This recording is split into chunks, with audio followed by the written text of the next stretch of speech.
For quality casework since 1975, look no further than Stidham Cabinet Incorporated at 471 Nursery Road in Corbin.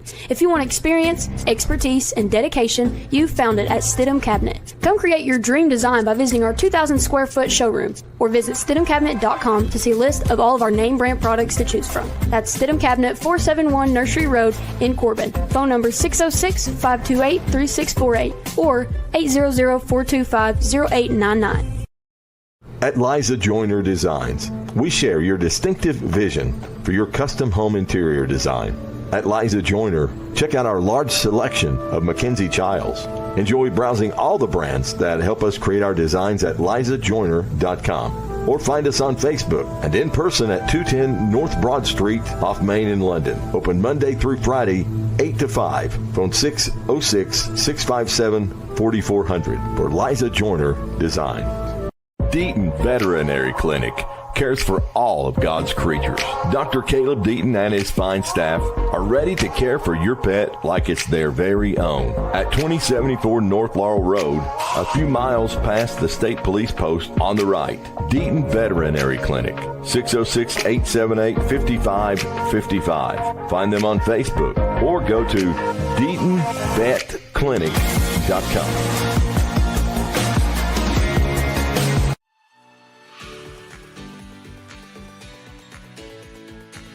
Looking for unbeatable deals on quality vehicles? Since 1984, London Auto Sales has been your trusted source for late model cars, trucks, and SUVs. From rugged pickups to sleek sedans, we've got the ride for you. Visit us over on Somerset Road online at londonautosales.net.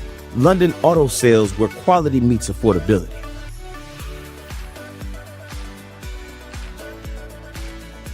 At Second Mile Behavioral Health, we're here for you in every way possible. We're trained professionals in the mental health field, and we care. We believe in targeted case management and community support. We assess cases like mental health, substance abuse, parenting, anger management, and domestic violence. We take your needs seriously. You can find us on social media or go to secondmilebehavioral.com. Our phone number, 606-657-5504. Matthew chapter 5, verse 41 says, "And whoever compels you to go 1 mile, go with him too." That's us, Second Mile Behavioral Health. Gondolier Italian Restaurant of London is a proud supporter of North Laurel Athletics. Locally owned and operated, Doyle Jones and his family and staff use only the freshest ingredients with the largest menu selection around. Here are just a few of the things folks are saying about Gondolier. Fast, friendly service. Everything was delicious. While another satisfied customer says great service and staff. The food is amazing and has yet to disappoint. GondelierofLondon.com. North Laurel and Gondolier are a winning team.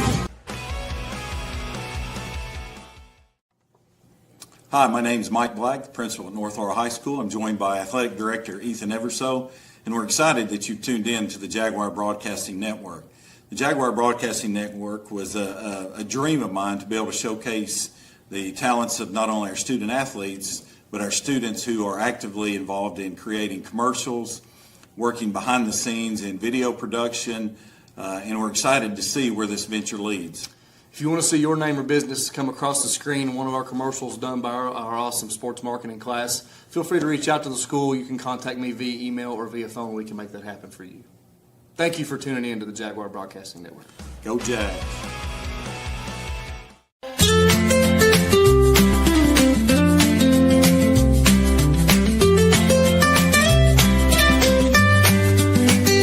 For the best in Southern and country gospel, you have found the source. It's the Light of London 98.5 for the old and new. And somewhere in between, we are the Light of London for the very best in country and Southern gospel. We are the Light of London 98.5, providing you with some of the very best gospel music around. And you can take us with you anywhere you go. For more information, visit us at www.lightoflondon.com.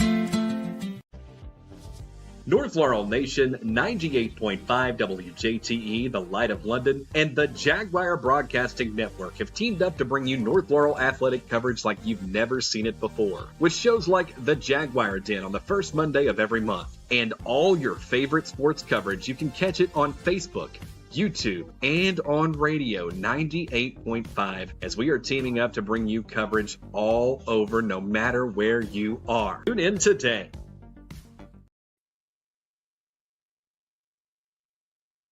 Good morning, ladies and gentlemen, and welcome back here to the Jaguar Broadcasting Network on North Laurel Nation on Facebook and YouTube and WJTE 98.5, The Light of London. We are excited to be coming to you live here from John Cropp Stadium for game number 1 of the 2025 KHSAA State Fast Pitch Tournament.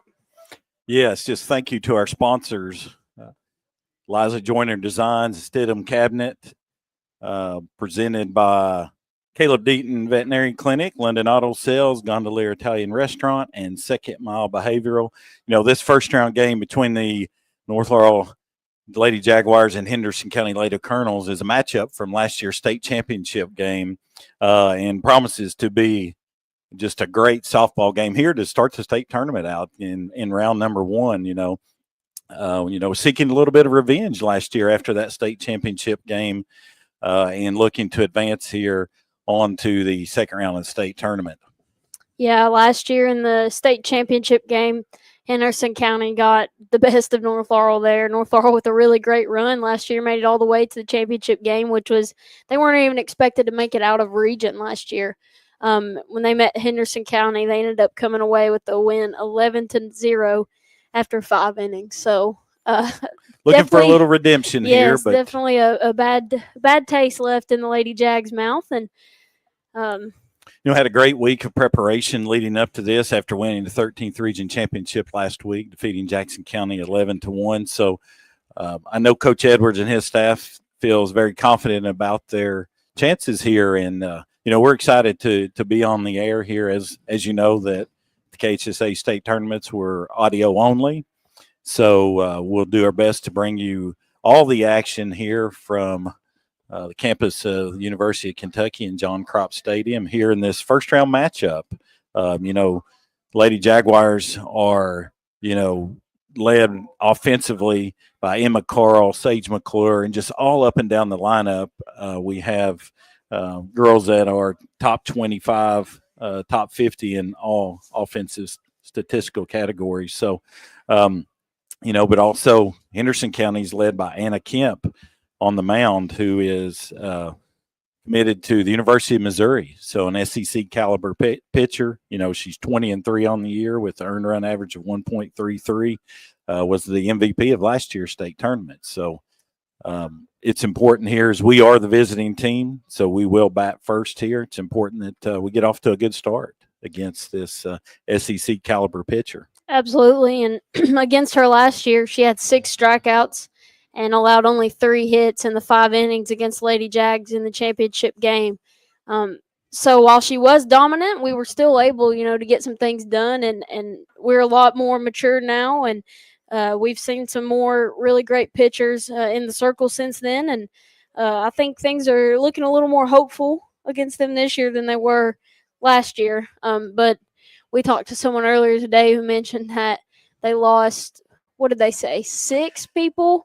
6 girls that are playing college softball at various D1 levels. or D2. Yeah. So from last year's team.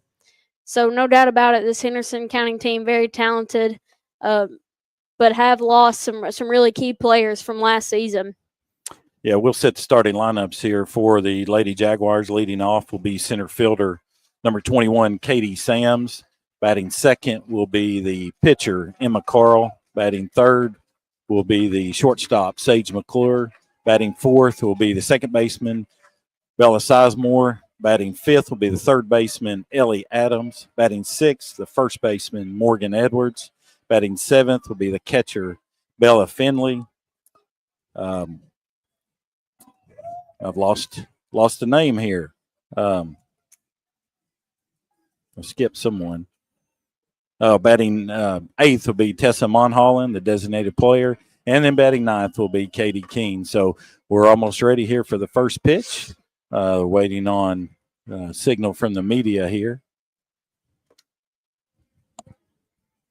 But like we said earlier, in the circle for Henderson County will be Anna Kemp.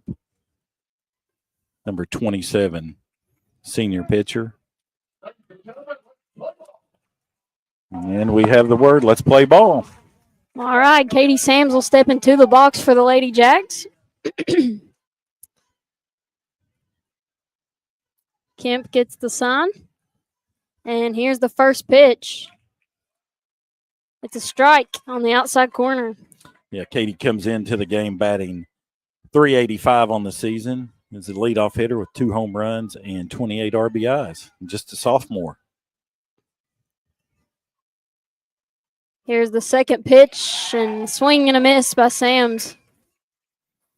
Yeah, Kemp has pitched in 26 games, 142 and a third innings, and she has 186 strikeouts.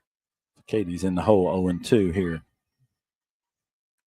That pitch way outside, going to be ball 1. Got great accommodations up here at John Cropp Stadium above the press box, looking out over home plate. Just a beautiful morning for softball.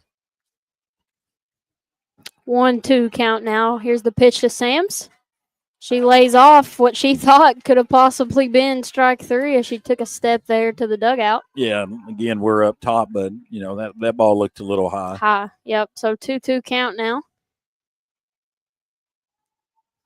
Kemp gets the sign. Here's the pitch. That was an inside ball. Sam's able to take a cut and foul this one off. Yeah, the Henderson County comes into the game as the winners of Region 2. Record of 31-6, like we said, defending state champions. So, just a great opening round game here, a rematch of the state championship game.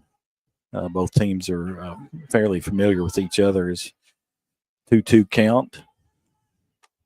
That pitch way outside, so Sam's right at bat here to start the Lady Jags off as she's been able to battle, and we now have a full count situation. Yeah, battle back to a full count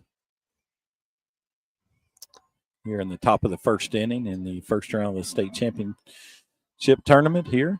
Here's the 3-2 pitch, and Kemp will sit her down for strike 3 on a swing and a miss by Sams. So that's going to be out number 1 here for the Lady Colonels, and that'll bring to the plate number 4, the pitcher, Emma Carl. And we'd just like to remind everyone that the KHSAA does not allow any visual live streaming, so we will be doing audio only. So that's why you can't see anything on the screen here. We'll try to update as much as possible. First pitch to Carl, high for ball 1. Yeah, and Emma enters the game at batting team leading .491. She's tied with Sage McClure for highest batting average. 12 home runs, a school record for a season, and 41 RBIs. Second pitch to Carl. Inside, called for strike 1. Yeah, what we've noticed already at the umpires is as they progress and you get the best of the best here at the state tournament, they're a little bit more deliberate with their call. And we do have the window open here so we can hear, but he's a little delayed signal. That pitch outside. Going to be ball 1, but notice, well, sorry, you guys can't, I forget, they can't see the game right here. But no video. Carl and Sams both have been at the front of the box, and some people may not understand why when Kemp has such speed, but she throws a really nice rise ball. And Carl gets a hold of that one, but she's going to pull it foul. It's turned on that one. We've seen that quite often. Emma's got very quick hands through the zone. And, what I like to see here is, even though Katie struck out, she fouled a couple of pitches off. And it's important here, to get your timing down this first time through. Both infielders, first and third, are playing a little deep. Here's the 2-2 pitch to Carl. It's an off-speed pitch, but Kemp left it high. Going to be ball 3. So here we are again. So far, the first 2 batters for Lady Jags are really making Kemp work in the circle and battling there in the box. Yeah, 3-2 count, 1 out here in the top of the first inning. The opening round game of the state tournament. There's the pitch. Carl lays off as it's outside and will be ball 4. So North Laurel now with its first base runner here in the top of the first inning. Emma Carl on first, and that'll bring to the plate number 2, Sage McClure. Yeah, again, Sage, like Emma, is, top 25 in several hitting categories across the state, average RBIs, 55 RBIs, 55 hits. Both of those numbers put her in the top 10 offensive categories in the state. First pitch to McClure inside. She'll turn on it, fouls it off behind the plate. But we can see why Kemp is going to Missouri. She's got the speed and she's got the finesse, as that ball has a lot of movement on it. So our batters are up in the front of the box to prevent any, last minute movement as much as possible on the pitch. 0-1 count here for McClure. Carl looking to steal, and she'll slide in head first. Great job, Emma Carl. That is her 26th stolen base on the season, 26 out of 27 attempts. She just reads, gets a great jump, just reads it out of the pitcher's hands so well. Yeah, and the difference between baseball and softball, you can't lead off. She has to wait till the ball leaves the pitcher's hands. So it's all about timing, and just a great jump there by Emma. 0-1 pitch. Good eye there by Sage. Inside for ball one. Should be 2-1, shouldn't it? Yeah, that's what. Yeah, the scoreboard missed they one. updated it. That's right.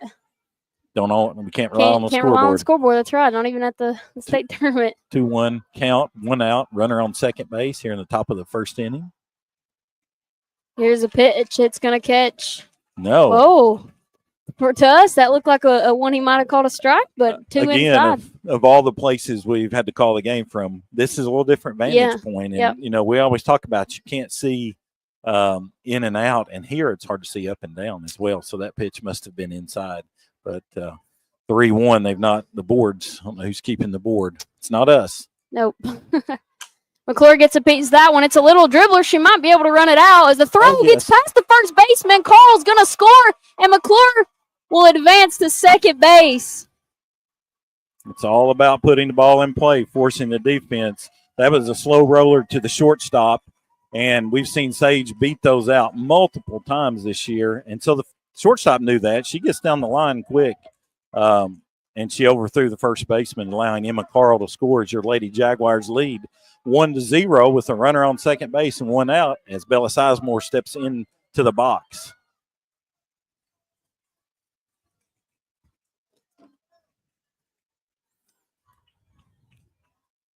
Kemp gets the sign. Here's the first pitch to Sizemore. It's high for ball one.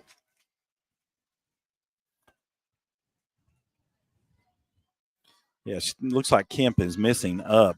I think even in that first at bat by Sam's, a couple of the pitches that she swung at appeared to be up, but 1-0 count. Ball's in the dirt. Great play by the catcher there to prevent Sage from advancing, but Bella is now heading the count 2-0. 1 out. Sage McClure on second base. Lady Jaguars lead 1-0 here in the top of the first inning. Here's the 2-0 pitch. Sizemore hard cut as she fouls it back into the net. And that's what we've talked about there on that rise ball. Got to get that top hand on top and get on top of that pitch, and Bella just missed it. 2-1 count here. 1 out. Bella enters the game hitting .416, a big 3-run homer in that championship game last week against Jackson County. That pitch outside. No, he calls it a strike. Oh, he did. See, that was a delay. They'd already changed on the board to 3-1. Yeah, that was a really late signal there by the umpire, but it's called for strike 2. So 2-2 count here for Sizemore, and she's going to have to take time to ask for the count as the scoreboard is still. It says 3-3. Here's the 2-2 pitch. Sizemore holds off, and that will be ball 3. So full count again. She's went full on 3 out of the 4 hitters. So Lady Jaguars being very disciplined in the box. That's exactly what I was about to say. This was not the same discipline we saw in the region tournament as they were chasing Howard and Foley. Sizemore gets a piece of that one. Pitcher tries to bats it down. It gets away from her, and Sizemore gonna take first on an infield ball. Ooh, and she's hurt. That ball was headed to the outfield. Ooh. And the pitcher made a great play on it to prevent Sage from scoring. But I can't tell if she's think- rolled her ankle or if it's her knee. I think her foot turned and her knee didn't when she turned to get that ball.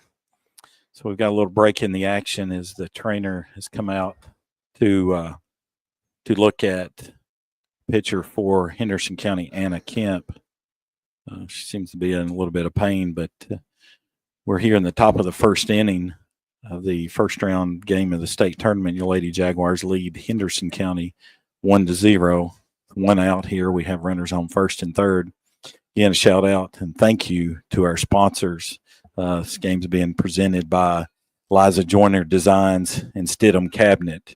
Thank you all so much for sponsoring the Jaguar Broadcasting Network here and North Laurel High School softball.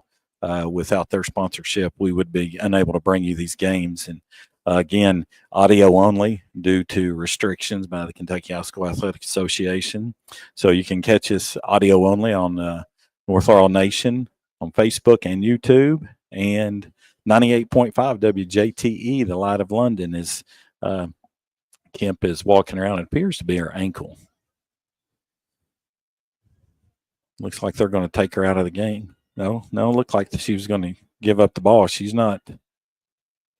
Looks like she doesn't want to. She does not want to leave, but the coach is called to the dugout. So we're going to have a break in the action. So, again, we'll step aside, get a word from our sponsors, and we'll be right back. You're listening to the Jaguar Broadcasting Network.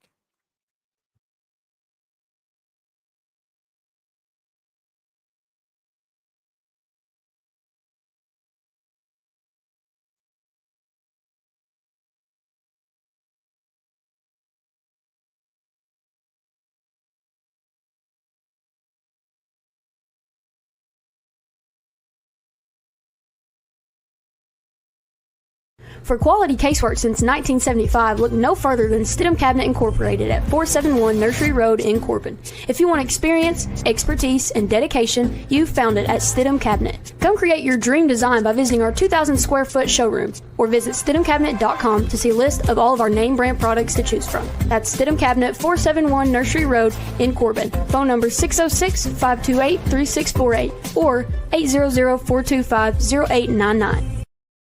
At Liza Joyner Designs, we share your distinctive vision for your custom home interior design. At Liza Joyner, check out our large selection of Mackenzie Childs. Enjoy browsing all the brands that help us create our designs at lizajoyner.com, or find us on Facebook and in person at 210 North Broad Street off Main in London. Open Monday through Friday, 8 to 5. Phone 606-657-4400 for Liza Joyner Design.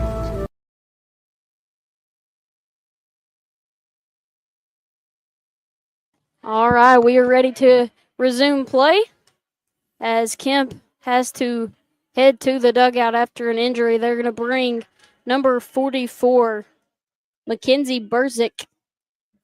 Yes, she has pitched in. She's a junior, pitched in 12 games, 40 innings, a record of 6-3 with an earned run average of 455. So if you're just tuning in here on the Jaguar Broadcasting Network, North Laurel leads 1-0 in the top of the first with one out, runners on first and third.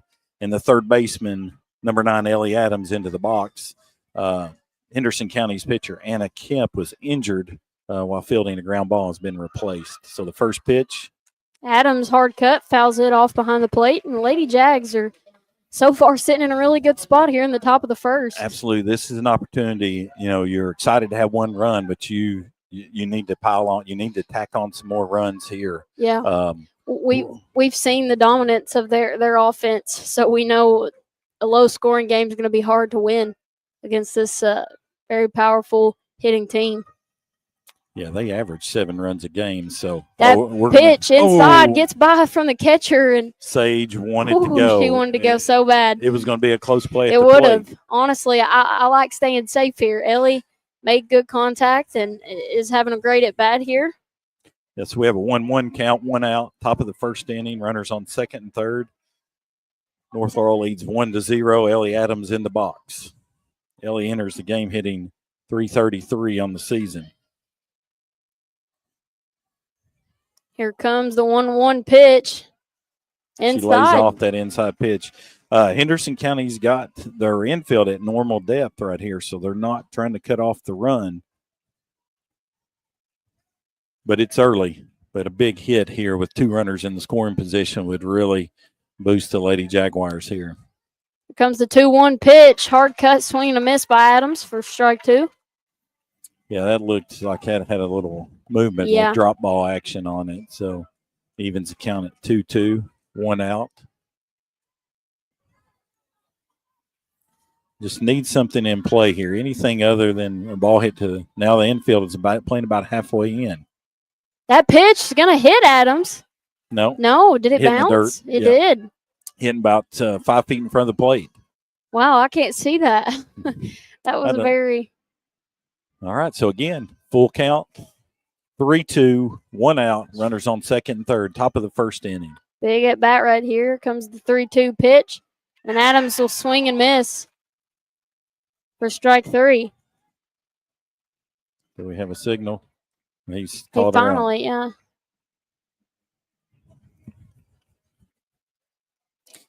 So that's strike 3, swinging. Out 2 here in the inning is first baseman, number 28, Morgan Edwards, steps to the plate for the Lady Jaguars. 2 outs, runners on second and third. Morgan hitting .314 on the season. 2 home runs, 21 RBIs. Here's the pitch. Outside for ball 1. Yeah, Burzek here in that her first batter she faced stayed inside. Changed speeds a lot. There she goes outside and misses. 1-0 count now for Edwards. That pitch is inside for ball 2. Yeah, Burzek has 32 strikeouts on the season and 25 walks, so she's not going to overpower you. Morgan's ahead in the count, 2-0. That pitch outside for ball 3. So great start here by Edwards. It's 3-0 count. You have runners on second and third. You're automatically taking this next pitch. And Henderson County's, probably not going to be real upset with the walk here. Makes Puts bases the force loaded. into play. Yep. The force out in play. Here's the 3-0 pitch, and yep, she does. She'll walk her. So bases loaded now for the Lady Jags, and to the plate will be a catcher number 15, Bella Finley. With 2 outs here in the top of the first, your Lady Jags lead 1-0 over Henderson County. We'll look back on this inning, depending on what happens here, and this is going to be an important point in the ball game. Absolutely. Yeah. We don't want this to bite us in the butt if we happen to leave all 3 runners on here. Bella Finley comes in swinging a hot bat through the regional tournament. It averages up to .423. Hard cut on the first one. It's swing and a miss for strike 1. That pitch was inside as well. Yeah, Burzek's going to move the ball around, change speeds. She's not going to beat you with her fastball here, but that was a great changeup. 0-1 pitch. Called for strike 2. So Finley going to have to battle here. She's down in the count. No balls and 2 strikes here. Bases loaded. And 2 outs. Here's the 0-2 pitch from Kemp. It's outside for ball 1. Yeah, she's probably going to throw that pitch one more time. She's going to try to get Bella to chase. It's a 1-2 count.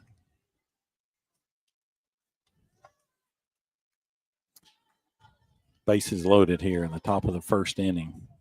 1-2 pitch was a changeup. And she hits Sage McClure. In foul territory. Who's in foul territory. Yeah. That's why you teach it. When you go down in foul, back in fair. Because in fair territory, she's out there.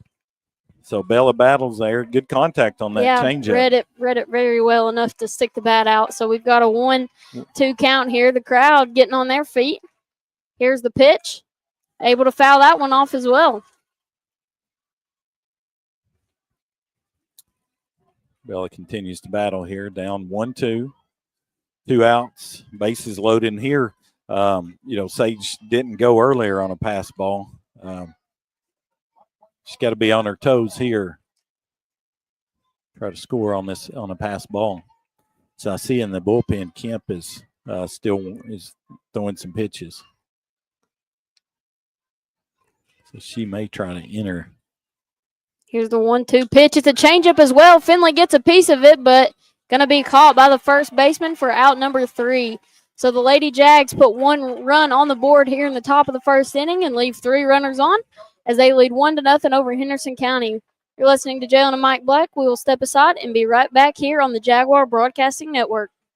At Second Mile Behavioral Health, we're here for you in every way possible. We're trained professionals in the mental health field, and we care. We believe in targeted case management and community support. We assess cases like mental health, substance abuse, parenting, anger management, and domestic violence. We take your needs seriously. You can find us on social media or go to secondmilebehavioral.com. Our phone number, 606-657-5504. Matthew chapter 5, verse 41 says, "And whoever compels you to go 1 mile, go with him too." That's us, Second Mile Behavioral Health. Gondolier Italian Restaurant of London is a proud supporter of North Laurel Athletics. Locally owned and operated, Doyle Jones and his family and staff use only the freshest ingredients with the largest menu selection around. Here are just a few of the things folks are saying about Gondolier. Fast, friendly service. Everything was delicious. While another satisfied customer says great service and staff. The food is amazing and has yet to disappoint. GondelierofLondon.com. North Laurel and Gondolier are a winning team.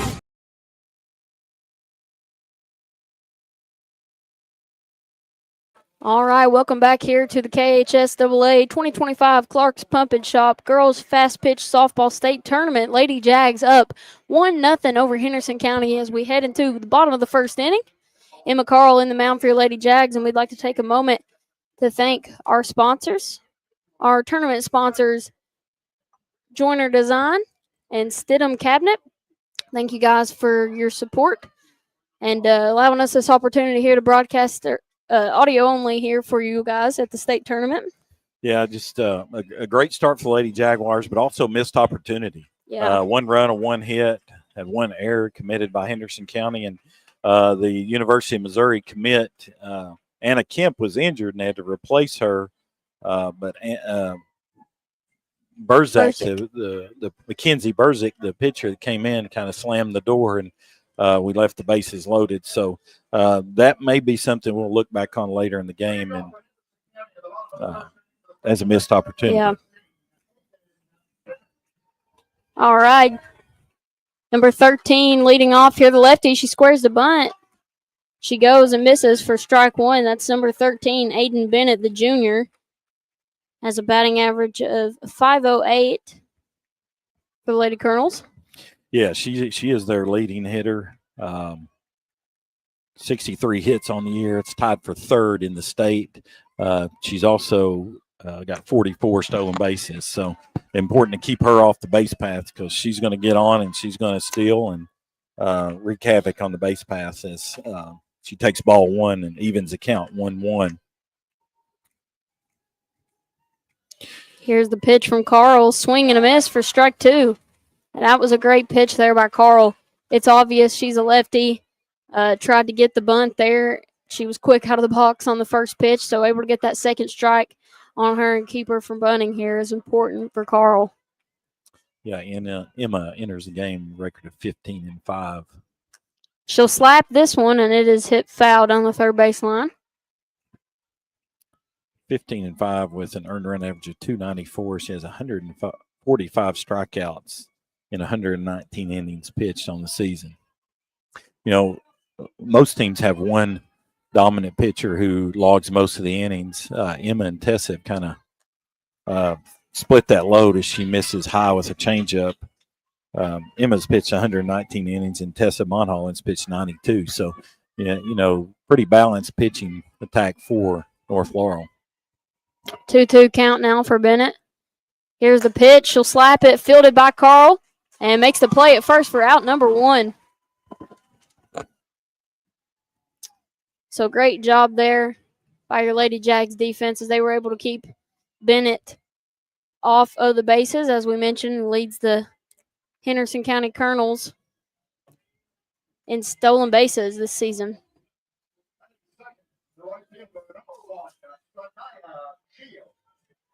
To the plate now for the Lady Colonels is number 1, Sanaya Shields, a sophomore. Here's the first pitch to her. She's a lefty as well. Thought about the bunt, pulls back, and it's going to be called ball 1.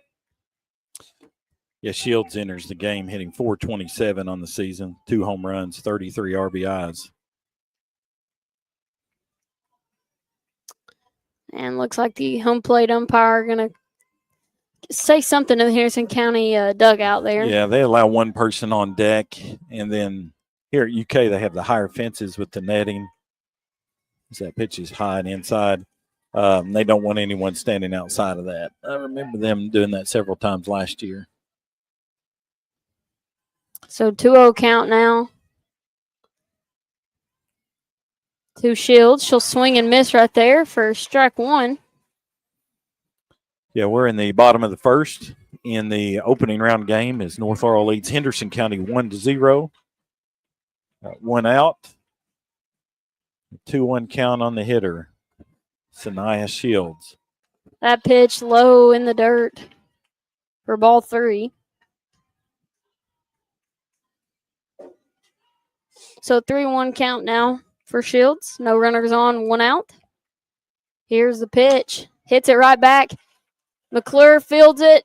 Tough play. Pitch gets past Edwards, but a great job by Finley backing up first base. Yeah, I think that was going to be a bang-bang play at first. You know, left-handed hitter.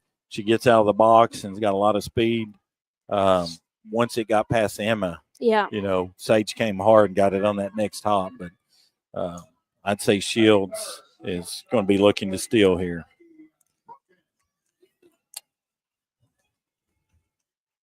To the plate now is number 3, Maggie Grogan. Just 28 steals on the year. She's in like a track stance at first, and she's going. Yeah, there's Shields. Great throw by Finley, and they got her at second. Yes, sir. That is a bang-bang play there by the freshman Bella Finley behind the plate.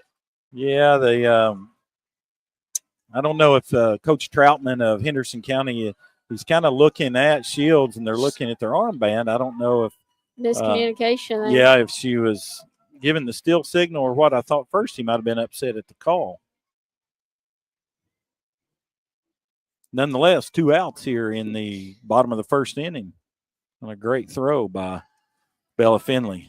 Second pitch from Carl is in the dirt for ball 2, so 2-0 count now to Grogan. Shields is 28 for 32 on stolen bases on the season. Well, so she's now 28 for 33. Absolutely. So bang-bang play there behind the plate. Carl able to catch the bottom of the strike zone there. Yeah, Grogan comes into the game hitting .451 with 3 home runs and 47 RBIs on the season, 51 hits. So we're in the bottom of the first inning. 2-1 count here to Grogan and 2 outs, no runners on.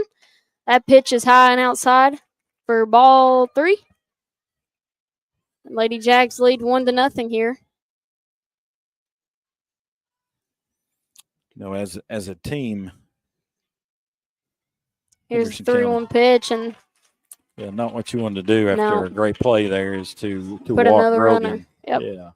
So that'll bring to the plate the pitcher, Mackenzie Burzik, with Grogan on first base and 2 outs. Yeah, Burzik is their leading home run hitter. She has 10 home runs on the season, hitting .425 with 61 RBIs. That puts her, in, I think, the top 5 RBIs in the state. That ball misses high. So 1-0 count to start Burzik off.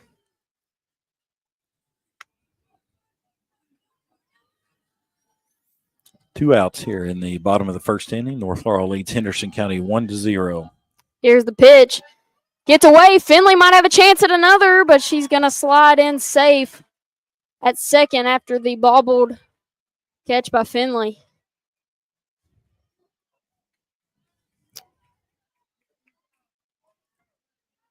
So Burzik now with a runner on second base. Here's the pitch. It's outside. That's going to be ball 2. Looks like the pitcher, Anna Kemp, is She's probably listed as a designated player. She's going to stay in the game because she's in the on-deck circle.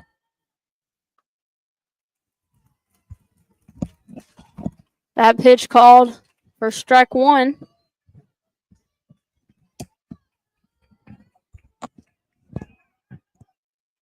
Three balls, one strike here for Carl.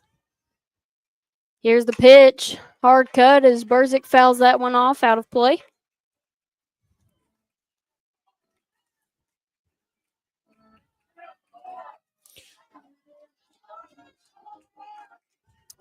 Scoreboard saying 2-2, but the umpire just signaled 3-2. Yes, they missed on the ball, steal. on the Yep. steal. Yep. There's a 3-2 pitch. Hard ground ball. McClure gets a glove on it, and they're going to hold the runner at third.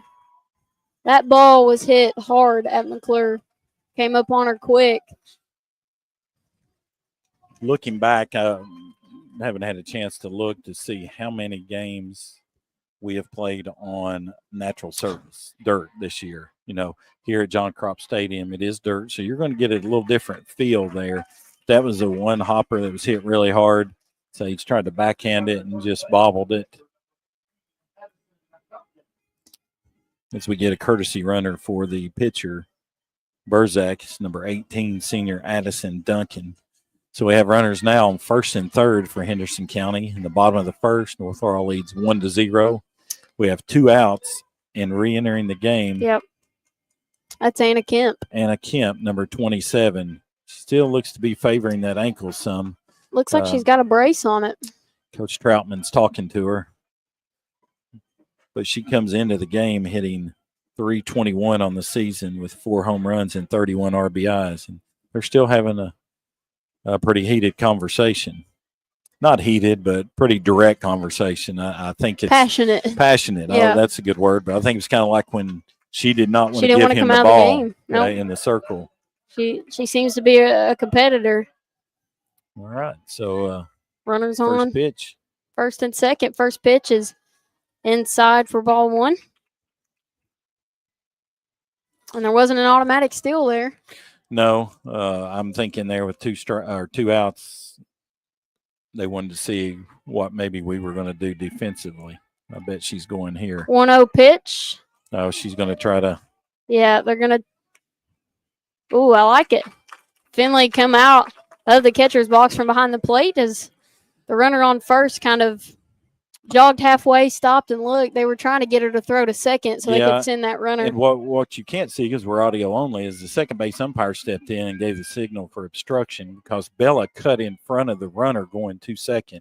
So if we hadn't got her out, she was going to be safe due to obstruction. That pitch by Carl inside.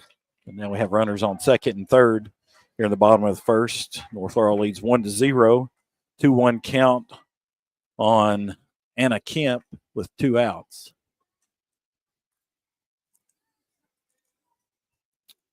Emma gets the sign. And that paints pitch. The outside corner for strike 2. So 2-2 count now, 2 outs. Runners on second and third, and we are still here in the bottom of the first inning as your Lady Jags lead 1-0 over Henderson County. Here's the 2-2 pitch, and swung on and fouled off. Hit her in the box. Yeah, here, if you're Emma, you just want to trust your stuff. Let your defense work behind you here. You don't want to put another runner on via the base on balls. 2-2 pitch, and Kemp continues to battle as she fouls that pitch off.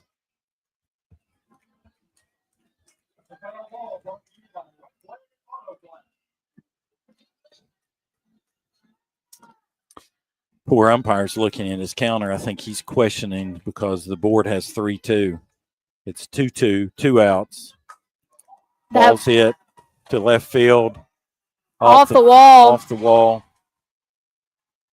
2 runs are going to score. As Henderson County takes the lead on a 2-run double by Anna Kemp.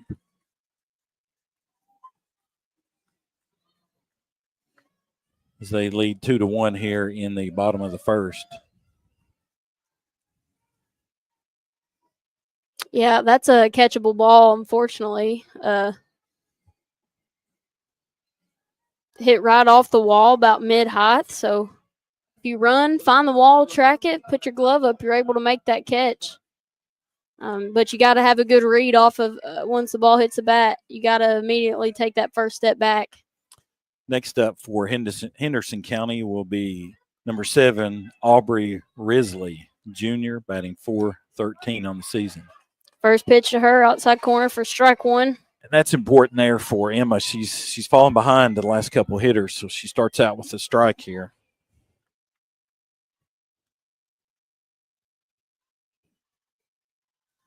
Ball's in the dirt. Kemp's going to move up to third. Surprised they didn't run for her there.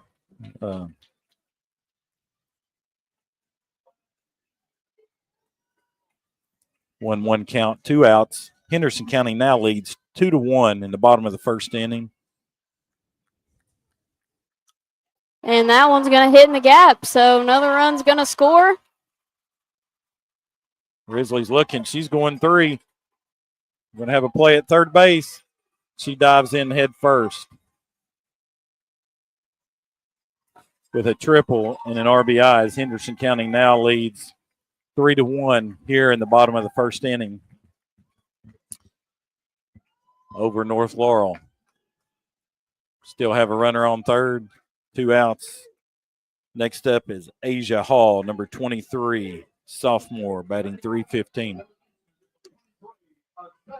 Isaiah Hall, the third baseman.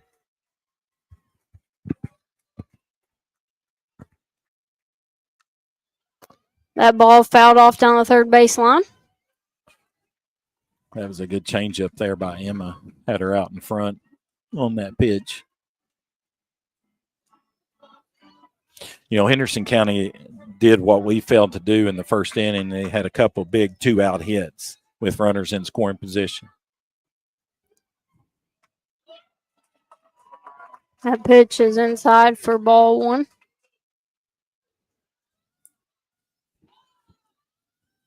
It's been a long first inning. It has. It's felt like forever. Well, we played 37 minutes and still in the bottom of the first. Emma misses high with a changeup. You know, it's important here to bear down and leave this runner on third. You know, you don't want to fall behind 4-1. As much as we thought that this might be and that's a hard hit ball up the middle. Great catch. It's Emma Fields to make the play at first for the third out here. And after one complete inning, Henderson County leads 3-1 over North Laurel.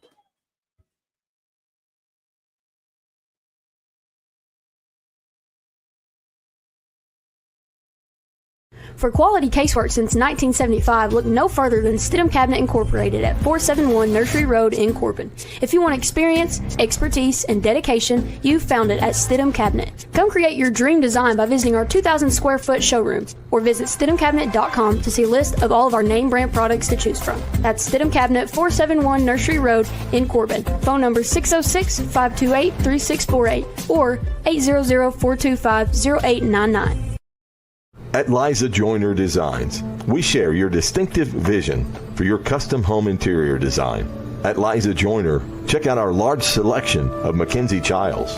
Enjoy browsing all the brands that help us create our designs at lizajoyner.com or find us on Facebook and in person at 210 North Broad Street off Main in London. Open Monday through Friday, 8 to 5. Phone 606-657-4400 for Liza Joyner Design.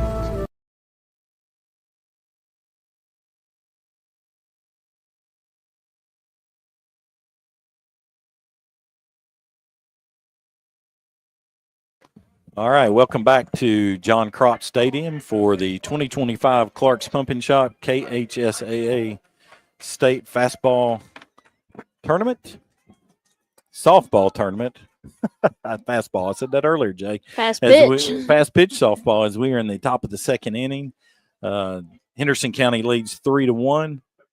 Up to bat for the Jaguars is number 26, Tessa Monhall in the MVP of the regional tournament last week. She swings and misses there. 0-1 count now for Mulholland.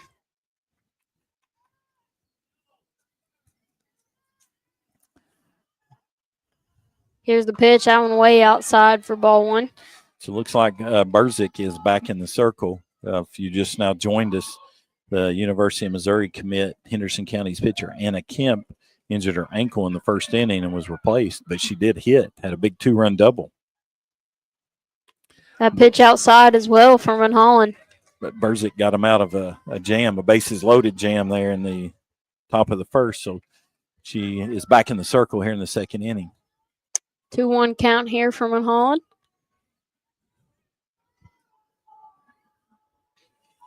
Here's the pitch. Swing and a miss by Mulholland for strike two.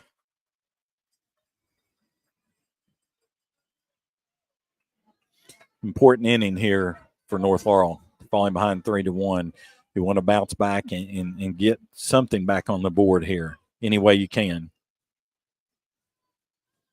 Here's the 2-2 pitch. That one inside for ball three. And we'll have a full count situation here. 3 balls, 2 strikes, no runners on, and no outs here in the top of the second inning.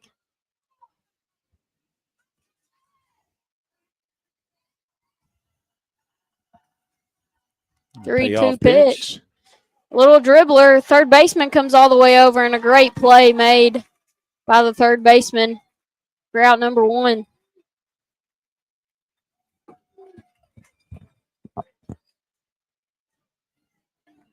So 1 out here in the top of the second inning. To the plate now for your Lady Jaguars is left fielder number 11, Katie Keene. As the Colonels are huddling together here in the circle. Looks like someone has something in their eye. One of the infielders, I believe it was the shortstop.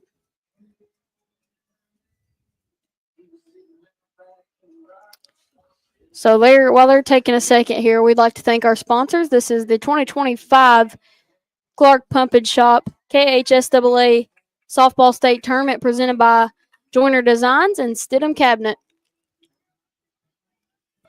Yeah, thank you all for sponsoring North Laurel Softball and North Laurel Athletics. We'd also like to thank our game sponsors, Caleb Deaton Veterinary Clinic, Linden Auto Sales, Gondolier Italian Restaurant, and Second Mile Behavioral Services. First pitch to King, right down the middle for strike one.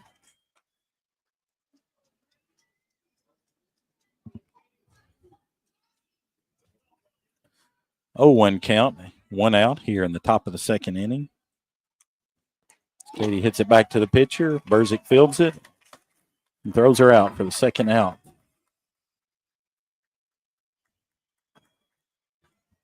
So now to the plate, we're back to the top of the lineup for your Lady Jags. Number 21 center fielder, Katie Sams. 2 outs, no runners on. Katie's 0 for 1, struck out in the top of the first inning. Need a little 2-out rally here for the Lady Jaguars. First pitch to Sams. Strike one.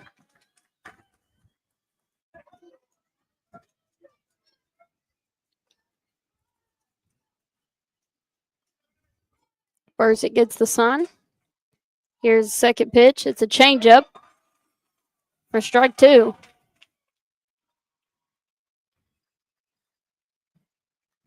Burzik came in a tough spot, and, she's starting to get loose now and throwing all of her pitches for strikes. That pitch is way outside for ball one. 1-2 count now for Sams.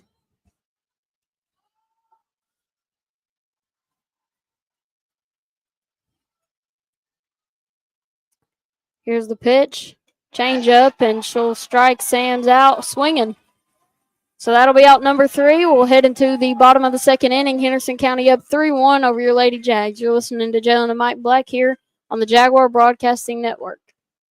Deaton Veterinary Clinic, cares for all of God's creatures. Dr. Caleb Deaton and his fine staff are ready to care for your pet like it's their very own. At 2074 North Laurel Road, a few miles past the state police post on the right. Deaton Veterinary Clinic, 606-878-5555. Find them on Facebook or go to DeatonVetClinic.com.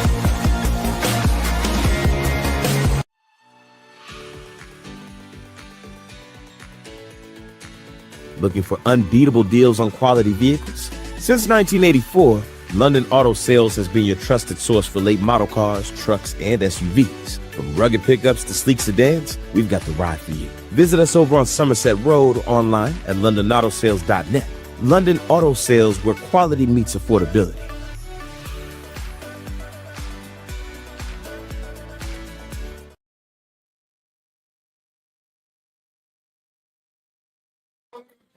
Welcome back to the Jaguar Broadcasting Network. We are live from John Cropp Stadium on the campus of the University of Kentucky for KHSAA softball action as Henderson County leads your North Laurel Lady Jaguars 3-1 in the bottom of the second. This broadcast is presented by Liza Joyner Designs and Stidham Cabinet. Thank you all for your sponsorships. It's important here in the bottom of the second that the Jaguars hold Henderson County where they're at, not allow them to score any more runs. Leading off this inning for Henderson County's number 5 jersey, Gardner. She is the catcher for the Lady Colonels.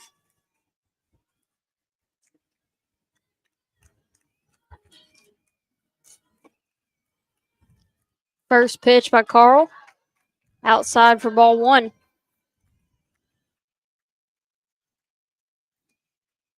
Gardner's a freshman. Played in 20 games, hitting .349. Second pitch to her was inside for ball 2. So a 2-0 start here by Carl.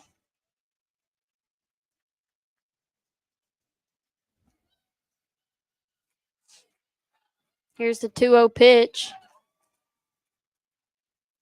Outside for ball 3. So Carl's struggling to find the outside corner of the zone there. 3 balls, no strikes here for Gardner. And that's going to be ball 4. So 4 straight balls from Carl as Gardner will take first base with no outs here in the bottom of the second inning. She will have a courtesy runner, number 9, Pacey Parker. She's just an 8th grader. Looks like she has 9 steals, 11 attempts. So I would think after Bella threw out the runner in the bottom of the first, they're probably not going to be stealing here. This is number 6, Lillian Bennett, just a freshman, steps into the box hitting .290. Henderson County's young. It's back-to-back freshmen. We knew they graduated several players last year. She shows the bunt, can't get it down. And that's going to be strike 1.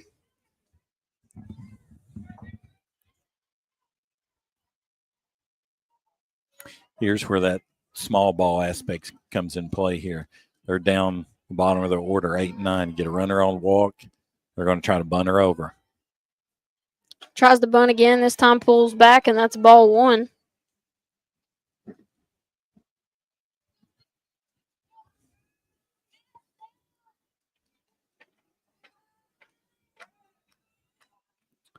One count, no outs, runner on first here in the bottom of the second inning. Henderson County leads North Laurel 3-1. Here's the pitch, and that one hit hard. Sams goes back and makes the catch at the warning track. Can't tell if the wind is blowing out, but that ball had some just kept lift. Carrying. Yeah. Katie caught that on the run in the warning track. That's exactly how you do it. Sams was ready, saw the ball off the bat, made a read, and got the jump, was able to go back and make the catch. Great job by Sams in center field. Now we're back to the top of the lineup. number 13, Aiden Bennett. She grounded back to Emma in the bottom of the She first. shows the bunt and fouls this one off. Yeah, just the way she gets in the box. She's going to bunt. She's going to slap. She's going to just try to put the ball in play and beat it out because lots of speed, 44 stolen bases on the season.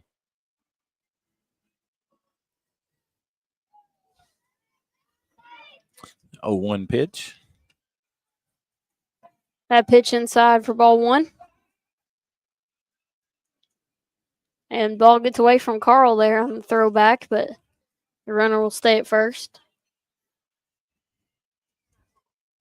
And the umpire is having to get on to the Henderson County dugout again for standing in the openings and not behind the net. We saw that over and over last year, just as spectators. Very particular. They're being observed, the umpires as well. They've earned the right to umpire here, and they want to advance on too. As Emma throws the 1-1 pitch and hits her in the helmet. Right on the top of the noggin. As Bennett takes first base there. And that's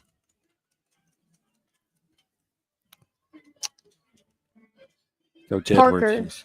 Parker who goes second. So runners on first and second here for Henderson County, 1 out. And head coach Chris Edwards for the Lady Jags will come out to the circle to have a word with his infield. And as he does that, the 2 runners come off the bases and come over in front of the dugout and meet with the third base coach, and the first base coach jogs over. That's something I've just noticed this year that teams have started doing. I don't know. I guess coming from a baseball background, when that happens, you don't have the time, I guess, to run all the way over. But I've never seen both coaches come over. We do that. You must not be very observant. No, I've noticed. I'm saying this is the first year I've noticed every team doing that. I think that's really common in softball. Unnecessary, in my opinion. But again, here we are with Shields in the box. She had a single. Was caught stealing in the bottom of the first. Gets the bunt down. Push bunt down the third base line, and Ellie Adams. Throw not in time. I don't know about that. They're going to say Shields was safe, so we now have bases loaded and 1 out.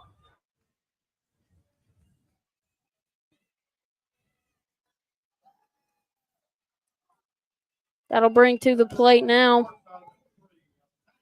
number 3, Maggie Grogan. She has bases loaded, only 1 out here in the bottom of the second. Henderson County leads 3-1.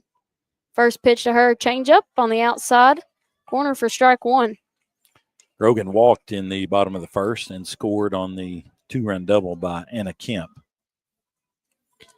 So we're here in the bottom of the second, 1 out, bases loaded. Henderson County leads 3-1. Grogan fouls that one off. So Carl ahead early here, no balls, 2 strikes.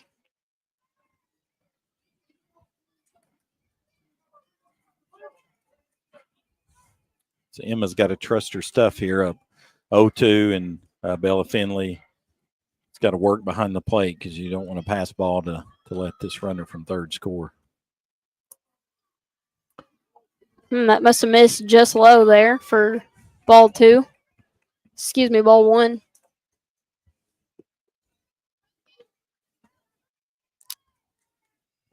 Correction, scoreboard says that was ball 2, but I was trying to see if the umpire would signal. Doesn't look like he is. I have no faith in the scoreboard. No, at this point, no. Here's the pitch. It's high, going to be a ball.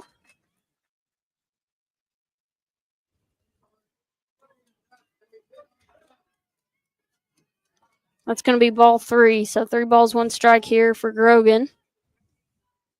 2 balls, 2 strikes. I think that's what he signaled. Great play. Oh, Lord. That was close. She wasn't on the plate. Ellie Adams just made a great field there. Was able to field the ball. We throw to 4. And Finley had the force out. Foot wasn't on the plate, but was able to get the tag in time for out 2. That was too close. Great play by Ellie Adams on a hard hit ball in the hole, and she has the presence to turn and throw to home plate and get that force out for the second out of the inning. Still bases loaded Burzik, the pitcher, reached on an error in the first inning. Hard play. McClure going to field it and gets the out. Right Well there, done. Lady Get out of that Jags. inning. Yes, that's huge right there. Bases loaded. They don't allow any runs in the bottom of the second, and we will head to the top of the third as Henderson County leads 3-1 over the Lady Jags. You're listening to Jalen and Mike Black. We'll step aside and be right back.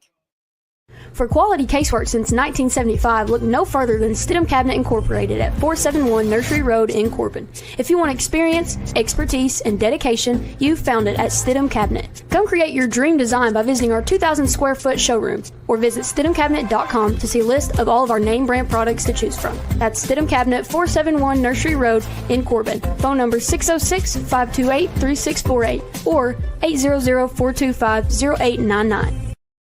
At Liza Joyner Designs, we share your distinctive vision for your custom home interior design.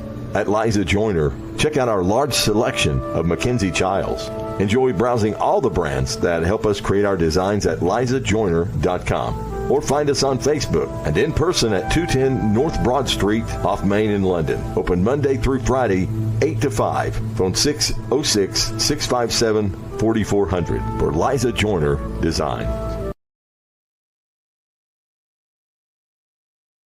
All right, welcome back here to the Jaguar Broadcasting Network. We are now in the top of the third inning. Henderson County with a 3-1 lead over your Lady Jaguars. Leading us off here is number 4, the pitcher, Emma Carl, but huge stop right there by the Lady Jags defense. Bases loaded and able to get 2 outs in a row, and one of them being a play at home. Great defensive stand there. There's an opportunity there for Henderson County to blow the game open. We get a great play at third by Ellie Adams to get the force out at home for the second out, and then a great play at shortstop by Sage McClure to get the third out. As we still just trail 3-1, and got number 2, 3, and 4 hitters up here, so an opportunity for the Lady Jaguars to get back in this game in the top of the third inning. First pitch of Carl is called strike 1.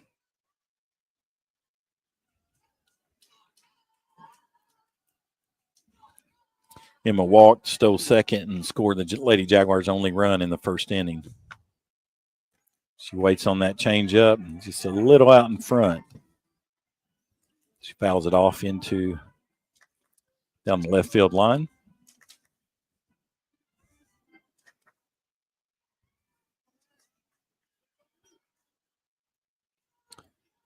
0-2 count. Here's the pitch. That's outside for ball 1. You mentioned this earlier in the game that everyone was up in front of the box, and that was on the first pitcher, Kemp. They're still continuing to do that. I've not noticed them doing that all year. Whoa, that is a wild pitch. Is it? Just a little outside. I don't even know how to put into words how to explain how wild that pitch was. Not only did it go to the left batter's box, it was outside of the left-handed batter's box. It would have been behind the left-handed hitter. Yeah. Then the last 2-2 count, no outs here in the top of the third. Change up. Carl gets a hold of it. It might drop. Wow. Right fielder with some speed comes in and makes the grab for out number 1. That's the right fielder, Sanaya Shields. Yep. Just got a great jump on that ball. Just like you said, it's important to read it off the bat, and she never hesitated because from our vantage point when it left the bat, we thought it was going to be down. All right, to the plate now, shortstop number 2, Sage McClure for the Lady Jags. She's got 1 out, no runners on here. Top of the third, first pitch to her, big cut as she fouls that one off and into the bleachers. But I don't understand. There's a misconception about outfield. You have to still be in a stance. I know people think you can stand straight up, but you've got to be in some sort of stance, whether it's having one foot in front of the other. Right there, McClure gets a piece of that one, but Shields able to make the grab for out number 2 as well. Yeah, we talk about your infielders kind of walk into the play, kind of stay on the, on their toes. You can watch Henderson County. Their outfielders are doing something similar as well. And 2 outs here in the top of the third is second baseman Bella Sizemore enters the box. She had the single in the first inning, hit up the middle that Kemp knocked down and twisted her ankle in the process of trying to recover and make the play. 1-0 count here for Sizemore. Here's the pitch from Bursick. And it's low for ball 2.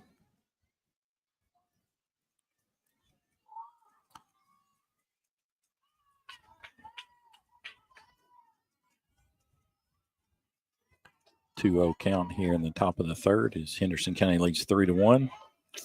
That pitch bounces off the dirt. Catcher bobbles it, and that's going to be ball 3. So 3-0 start here for Sizemore. 2 outs, no runners on. You're going to take this pitch. Yeah, need a base runner. Yeah, she wants to, since Bursick came into the game, she's retired all 8 hitters that she has faced. She did walk 1 batter. Here's the 3-0 pitch. Sizemore takes it, and it's going to be strike 1. 2 outs here, 3-1 count. You want to do whatever it takes to get on base. A little 2-out rally here. Here's the 3-1 pitch. Sizemore swings and misses for strike 2. A lot of confidence there. Burzak goes to that drop ball. 3-1 count. Yeah, she's not afraid to throw it at 3-1. Here's the 3-2 pitch. Swing and a miss by Sizemore for strike 3. And out number 3 as we head into the bottom of the third inning. Henderson County still up 3-1 over the Lady Jags. You're listening to Jalen and Mike Black here on the Jaguar Broadcasting Network.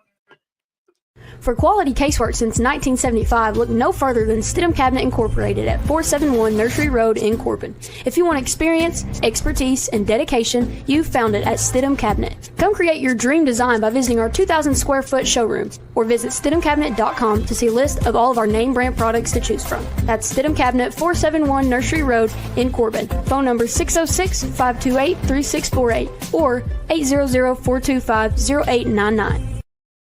At Liza Joyner Designs, we share your distinctive vision for your custom home interior design. At Liza Joyner, check out our large selection of Mackenzie Childs. Enjoy browsing all the brands that help us create our designs at lizajoyner.com or find us on Facebook and in person at 210 North Broad Street off Main in London. Open Monday through Friday, 8 to 5. Phone 606-657-4400 for Liza Joyner Design.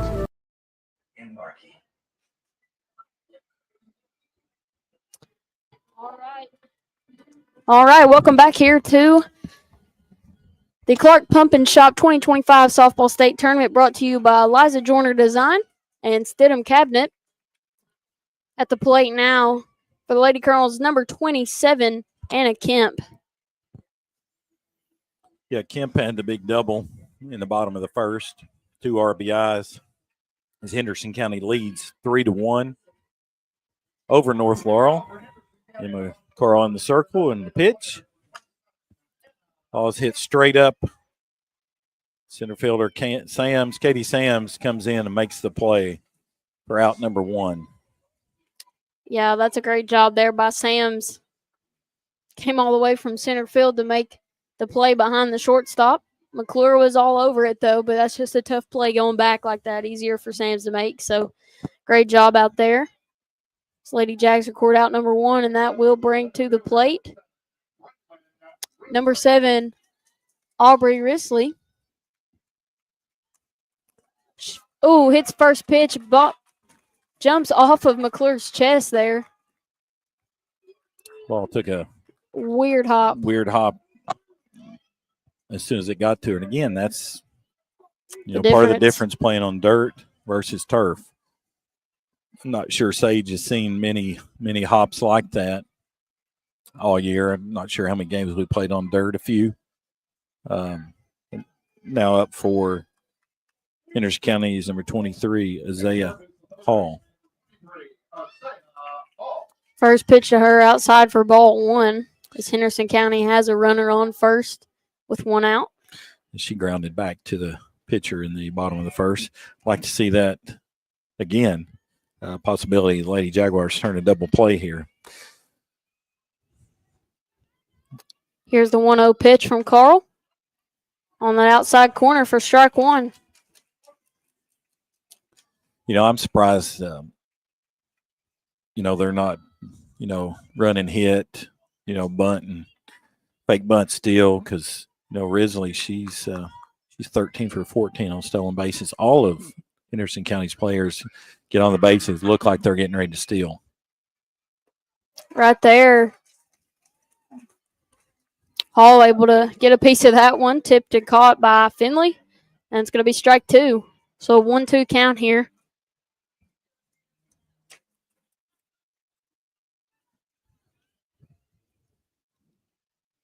Need a strikeout here from Emma would be big. 1-2 pitch from Carl.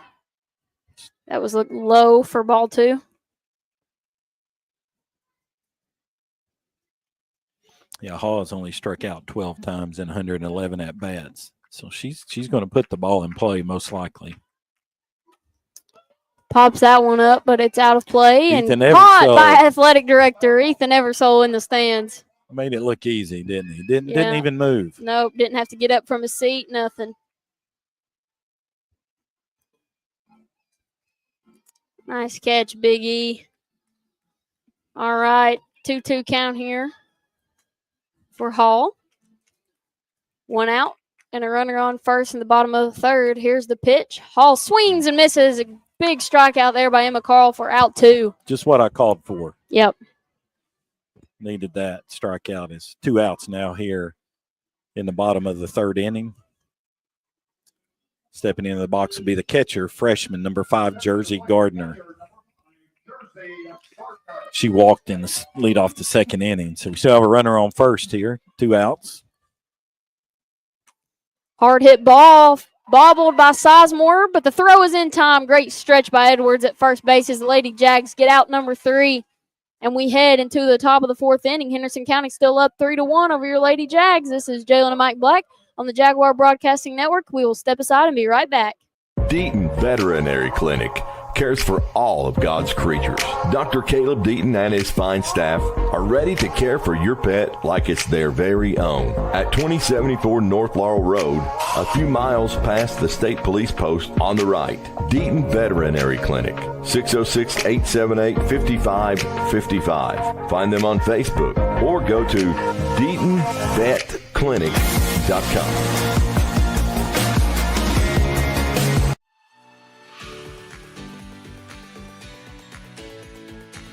Looking for unbeatable deals on quality vehicles? Since 1984, London Auto Sales has been your trusted source for late model cars, trucks, and SUVs. From rugged pickups to sleek sedans, we've got the ride for you. Visit us over on Somerset Road or online at londonautosales.net.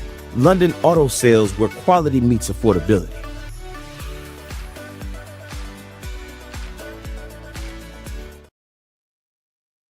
All right, welcome back here to the Jaguar Broadcasting Network as we head into the top of the fourth inning. Lady Jags trying to find a way to battle back here. They went ahead 1-0 in the top of the first inning after Henderson County followed up with 3 runs in the bottom of the first. So we are now sitting trailing Henderson County 3-1. Leading off for us this inning is going to be number 9, Ellie Adams, who struck out in her first at bat. Yeah, we left the bases loaded there in the top of the first and couldn't take advantage of a couple walks and a hit, and allowed Henderson County to score 3 runs. Just needed a play or two there in the bottom of the first to hold them. Would have been 1-1, but the big 2-run double by Anna Kemp. But both teams have been scoreless the last 2 innings, so we're in the top of the fourth inning here at John Cropp Stadium. Bursick still in the circle for the Lady Colonels. Yeah, Bursick replaced Kemp, who was injured in the first inning. Hard cut as Adams fouls that one off behind the plate.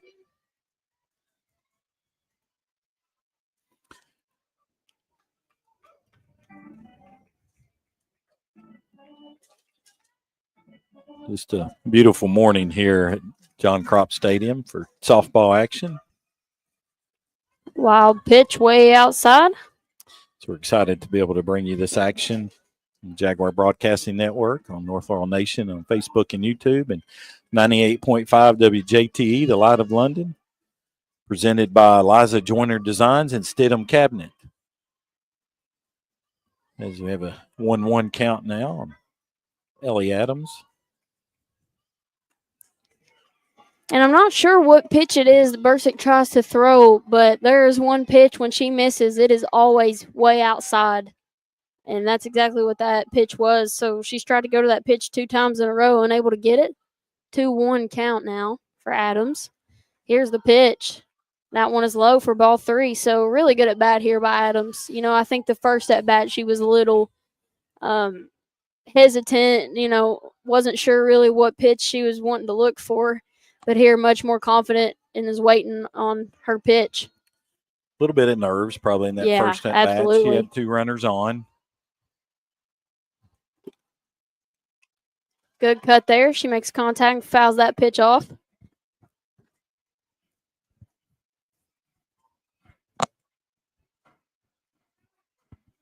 Ellie's very good at taking that outside pitch and driving it into that right center field gap. And from our vantage point, there's a huge gap out there. I'd like to see her hit one out there. The changeup, ooh. Just freezes her. Dropped right at the top of the zone for strike 3. So Adams is sat down looking for out number 1, and that'll bring to the plate now number 28, Morgan Edwards. Morgan walked in the bottom of the first, or the top of the first inning, excuse me. First pitch to her on the outside corner for strike 1. Yeah, Bursick paints the outside corner there. She throws that fastball on the outside corner of the plate and throws that drop ball on the inside part of the plate. That pitch way outside for ball 1. You know, Morgan had the big leadoff hit in the bottom of the 7th in the first round of the region, and we trailed 2-1 to get us going there. That's a big cut there. That ball's hit hard, but going to be hard getting anything past Sanaya Shields in right field as she makes her 3rd grab of the morning. She plays really shallow. Obviously, we're audio only on this broadcast, and you can't see that, but she plays a shallow right field, and there's a reason why. She has a lot of speed. Anyone else, that ball's over their head. She's probably playing 10, 15 feet in front of the other outfielders, but she just tracked that one down for out number 2 here in the top of the 4th inning as Bella Finley hit a ground ball back to the pitcher. She fouls that one off.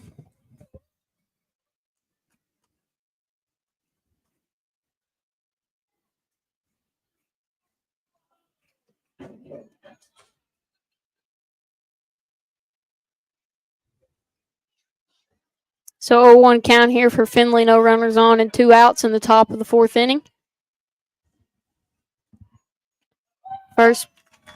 Second pitch is on the outside corner for strike 1. Excuse me, strike 2. 0-2 count now. I think she's going to see a couple of drop balls down and in. That pitch way outside. I don't know what that pitch is. Is she just trying to hit She may be trying to throw a screwball and it is missing outside. She's just trying to paint the outside corner.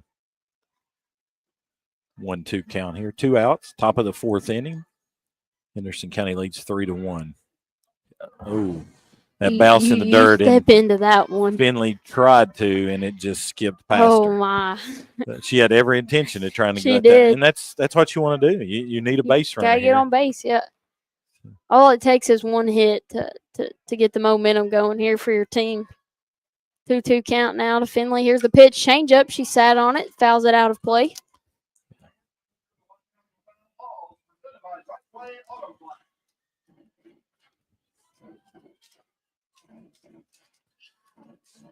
Two count, 2 outs. Catcher Bella Finley in the box.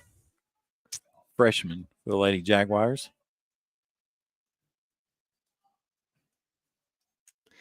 Hits that one off the handle.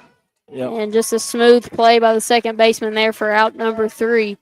A smooth play there by Aiden Bennett. So we will head into the bottom of the 4th inning. Lady Jags still trail 3-1 to the Henderson County Colonels. You're listening to Jalen and Mike Black. We'll step aside and be right back.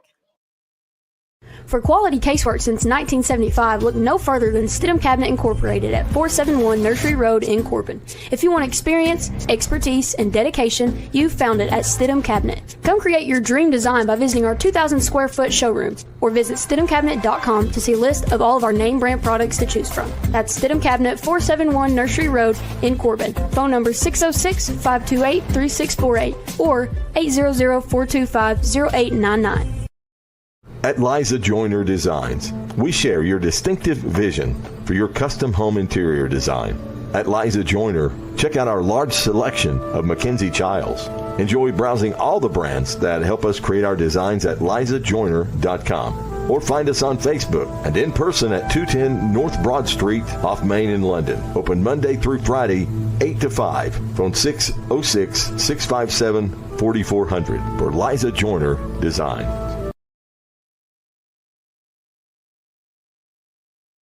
All right, welcome back here to the Jaguar Broadcasting Network as we head into the top of the 4th inning. The bottom of the 4th inning. Lady Jags still trail 3-1, been unable to get the bats going. Yeah, Berzik has came in and just kind of slammed the door the last 3 innings. We've had one base runner from a walk. Other than that, she's not giving up any hits. Honestly, we hit better off of the D1 pitcher in Kemp than we have off Berzik. We did. I agree. And just thank you to our primary sponsors today, Liza Joyner Designs and Stidham Cabinets. Also to Deaton Veterinarian Clinic, London Auto Sales, Gondolier Italian Restaurant, and Second Mile Behavioral. We're sponsoring our broadcast as Lillian Bennett steps into the box. First pitch to her, outside for ball 1. Bennett is 0 for 2 on the afternoon, the morning. She grounded back to Emma and got hit by a pitch. 0 for 1, I'm sorry. Second pitch by Carl is low for ball 2. That hit Bella's shin guard and bounce away? Yep. If you're just now joining us here in the first game of the Clark's Pump and Chop KHSAA State Softball Tournament, rematch of the 2024 State Championship game. Here's a 2-0 pitch from Carl. Misses outside for ball 3. And this is not what you want to do, is walk the leadoff hitter. Again, got to regain your composure, your focus, and bear down here because you're still in this game. She takes a little off there for strike 1. Yeah, you're only down 2 runs here. We came back from a 6-run deficit last year in the state tournament. As that ball's pulled, fouled on the third baseline by Bennett. We were down 4 runs. Was it 4-0 to Boyd County in the last inning and beat them? Ended up winning 5-4. Possibly. If I remember correctly. So never know. Goes full 3-2. Here's the pitch. Hard ground ball. Nice backhand play by Edwards at first. She'll step on the bag for out number 1. That's a tough play. Had one hop and stuck her glove down there. Was able to make the grab. So that'll bring us back to the top of the lineup. Oh, there must be sisters. That was Lillian Bennett, and now we have Aiden Bennett. Yes. Lillian was 0 for 1, just like her sister, Aiden. Ooh, and Aiden crushes that one up the middle. Going to be a single to center field. She just steps into the box. She just looks like a hitter, but when you're hitting 508 on the season, she lines that one back up the middle. Now we'll have right fielder Sanaya Shields. She's got a runner on first and 1 out here in the bottom of the 4th inning. Yeah, Aiden Bennett is 44 out of 45 stolen bases. So I'd say she's going to be on the move here.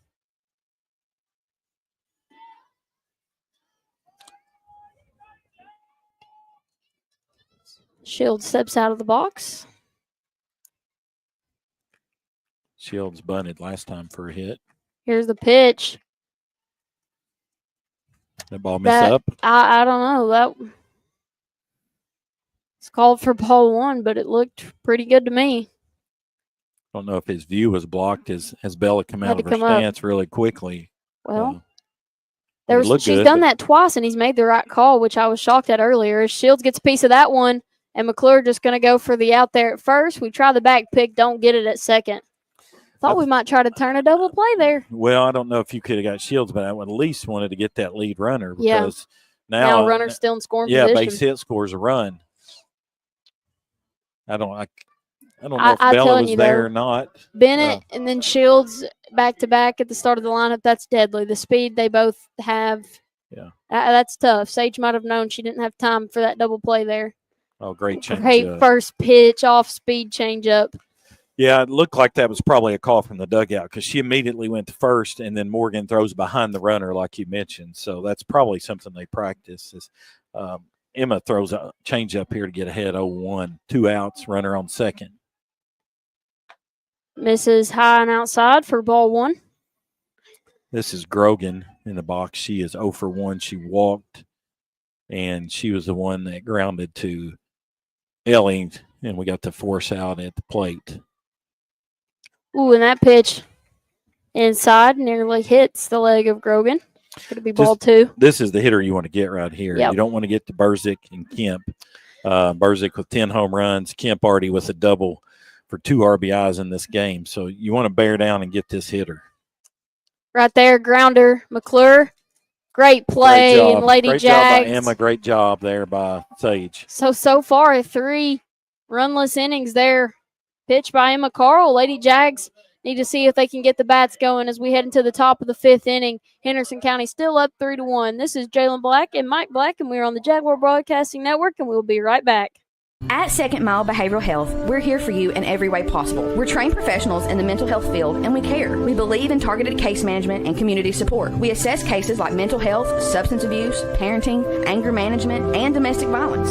We take your needs seriously. You can find us on social media or go to secondmilebehavioral.com. Our phone number, 606-657-5504. Matthew chapter 5, verse 41 says, "And whoever compels you to go 1 mile, go with him 2. That's us, Second Mile Behavioral Health. Gondolier Italian Restaurant of London is a proud supporter of North Laurel Athletics. Locally owned and operated, Doyle Jones and his family and staff use only the freshest ingredients with the largest menu selection around. Here are just a few of the things folks are saying about Gondolier. Fast, friendly service. Everything was delicious. While another satisfied customer says great service and staff. The food is amazing and has yet to disappoint. GondelierofLondon.com. North Laurel and Gondolier are a winning team.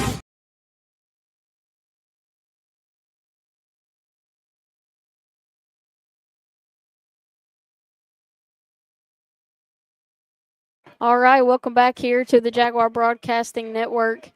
Lady Jags looking to get things going here on the offensive end as they trail 3-1 to the Henderson County Lady Colonels in the top of the 5th inning.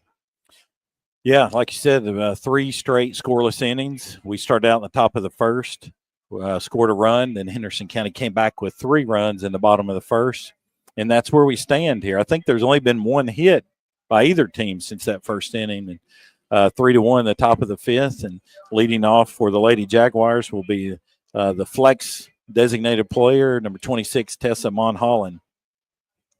Yeah, Tessa, a great person to be at the plate for us right now. She's very good at just hitting balls in the gaps, hitting them where they ain't, and getting things going here.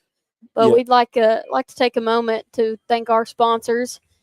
Our tournament sponsors, Liza Joyner Design and Stidham Cabinet, and today's game sponsors, London Auto Sales, Gondolier, Second Mile Behavioral, and Deaton Veterinary Clinic. Yes, again, thank you to all of you all for your support of not only North Laurel High School athletics, but North Laurel softball, as we would be unable to bring you this broadcast without your support. So if you know any of those businesses, any of the people involved, thank them for their sponsorship here. We broadcast from the campus of the University of Kentucky at John Cropp Stadium as Tessa takes ball number 1 in the dirt.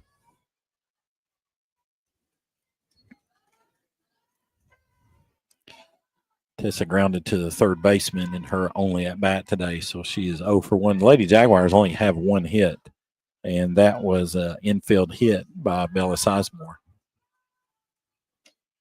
Change-up pitch gets Mulholland as she'll swing and miss for strike one. You can tell the difference between Berzik and Kemp. Kemp was more of a power pitcher. Berzik's more of finesse. She's going to throw that drop ball, throw that change-up, and try to keep you off balance, which she's done. Tessa hits this one. It's a fly ball to left field, and the left fielder comes and makes the catch in foul territory for out one. Yeah, it's the left fielder, number 6, Lillian Bennett, who tracked that one down.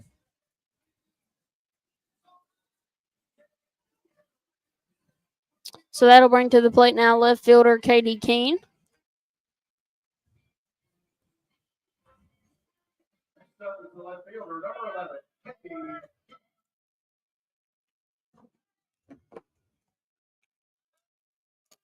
Keene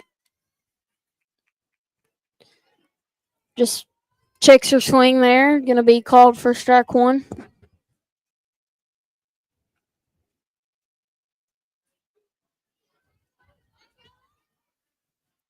Oh, 1 count here for Keene. No runners on and 1 out in the top of the 5th inning.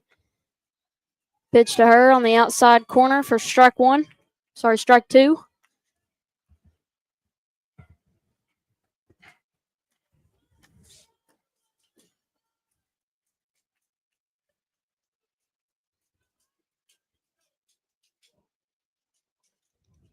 Berzik gets the pitch. Swing and a miss, drop third strike, and the throw is made in time for out number 2.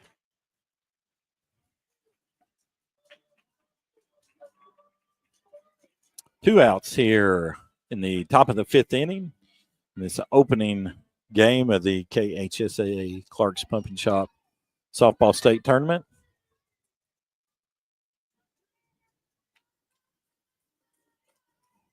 Katie Sams steps into the box. She's 0 for 2 on the morning. She'll lay the bunt down right back to Berzik, and plays made for out number 3. Probably should have done that maybe on the last batter, but I like to see we're trying to incorporate some small ball here.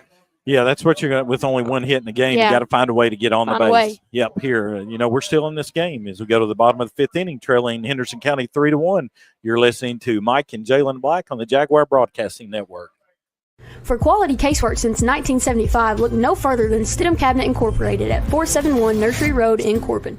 If you want experience, expertise, and dedication, you've found it at Stidham Cabinet. Come create your dream design by visiting our 2,000 square foot showroom or visit StidhamCabinet.com to see a list of all of our name brand products to choose from. That's Stidham Cabinet, 471 Nursery Road in Corbin. Phone number 606-528-3648 or 800-425-0899.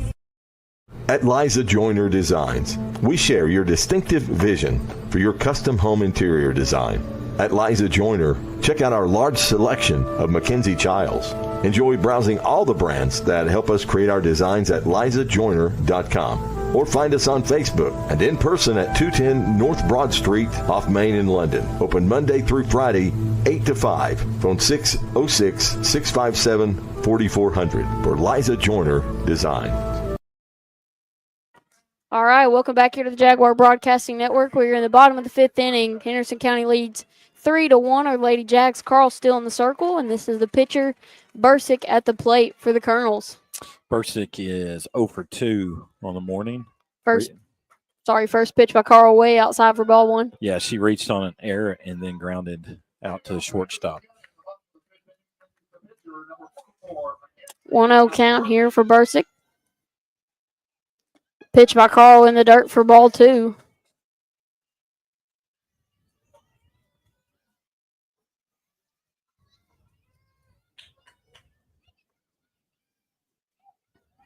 Here's the 2-0 pitch from Carl. Swung hard. Adams unable to make the grab as the line drive hits off her glove, and that's going to be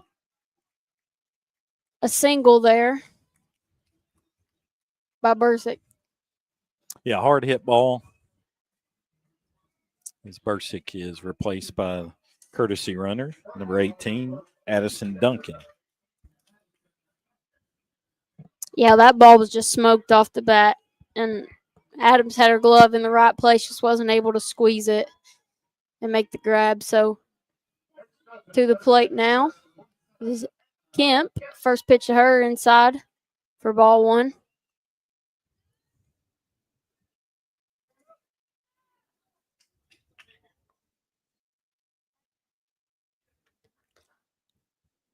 One 0 count here. Runner on first, no outs in the bottom of the fifth. Here's the pitch from Carl. It's outside for ball two. Yeah, Kemp doubled 2 RBIs in the first inning, then flew out to center fielder Katie Sams in the third inning.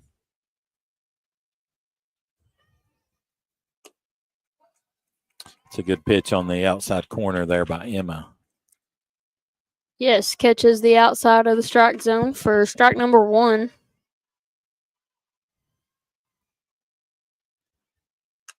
That ball hit up the middle. McClure not able to get her glove on the ground, and it'll get into center field. So a single up the middle there by Kemp. So that'll be runners on first and second as number 7, Aubrey Risley, comes to the plate. Yeah, Risley tripled for an RBI in the first inning, then reached on an error in the third inning.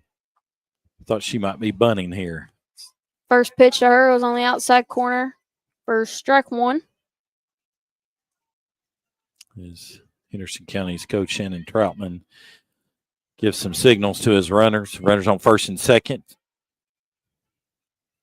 Here's the 0-1 pitch. Tries to get the bunt down. Yep. Cannot, as it's fouled off. And if you're going to do that, and I've said this multiple times in the last few broadcasts, why do you let them take the first strike? I don't. You're automatically putting the batter behind, knowing you want to call a bunt. I mean, yes, they got to be good enough to get that bunt down. Now she's in the hole 0-2. The runners on first and second. I think if your intention is to bunt them over from the beginning. Because here we're not going to try to get the lead runner. We're going to get an out to avoid a big inning. That ball is popped up and thought it was coming toward us, just to the right of us. We have this window open up here in the press box, so you better be ready to make a play. That came off the roof and caught by Braden Howard in the stands. So you have to fight Dooney for it. 0-2 count. Off-speed pitch, and it's off the dirt, gets past Finley. No need to bunt now because the runner's moved up on the pass ball.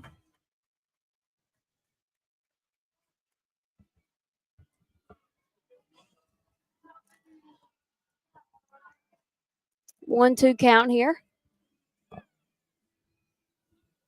Runners on second and third, no outs. Talked about it earlier in the game, Emma needing the strikeout. This would be a big time to get one with no outs and runners on second and third. Here's the 1-2 pitch.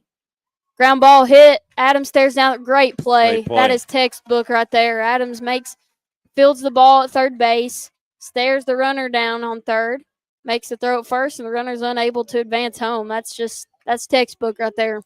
Yeah, another step or two, and she might have been able to tag the runner out at third. But so Lady Jags able to get out number one there. Runner still on second and third, and that'll bring to the plate number 23, Isaiah Hall. First pitch to her outside for ball one. Yeah, Hall's a third baseman. She's 0 for 2 on the morning.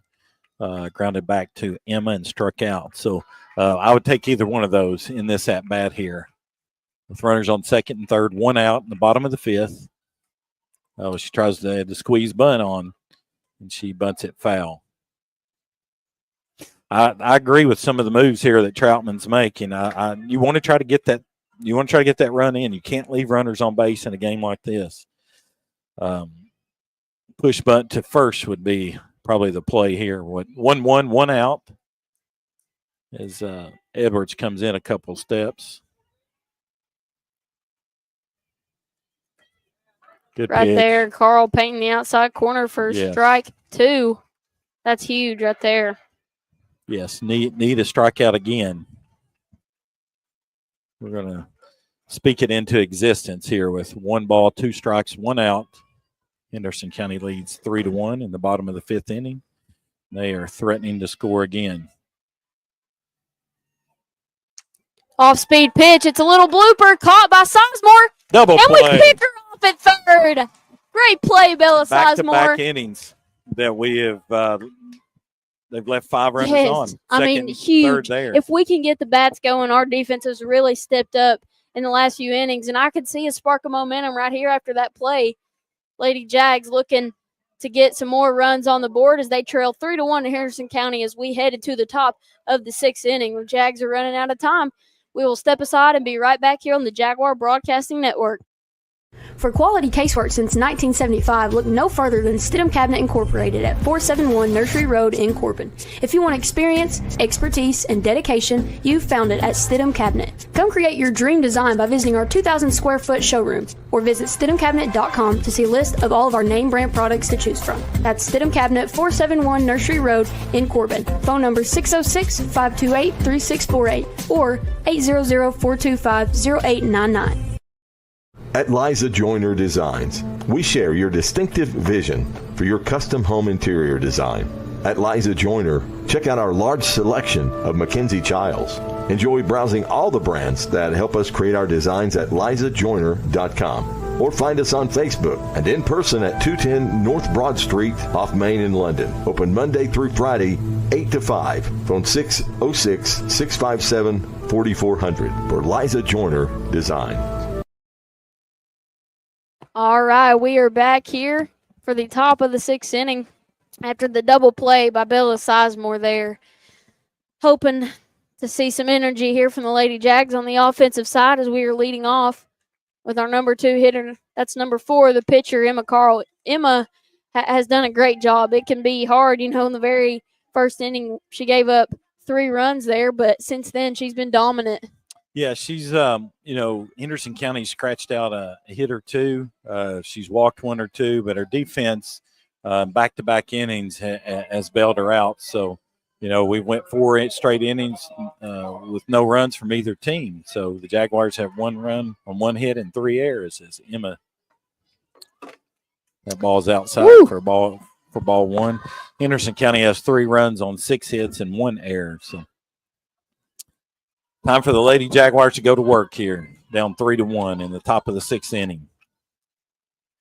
Here's the 1-0 pitch. Looked almost like the same location. Again, we're a long way away, but that's not the pitch you want to swing at 1-0, though. He calls it a strike, 1-1.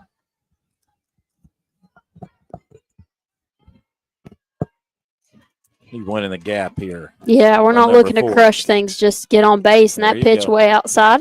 Well, if you get on base here, if you're in McCarl anyway, she's going to steal. She's going to steal, yeah. And we got a good shot here.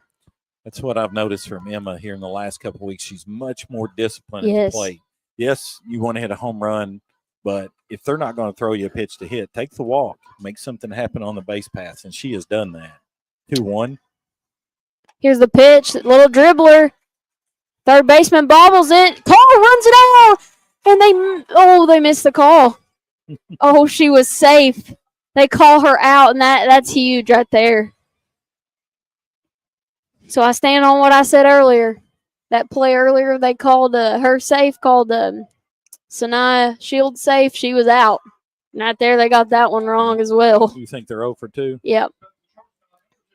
That'll bring to the plate now shortstop number 2, Sage McClure. First pitch to her is a changeup down the middle for strike 1. That's something Bertzik has been able to do here the last couple of innings is throw that changeup for a strike.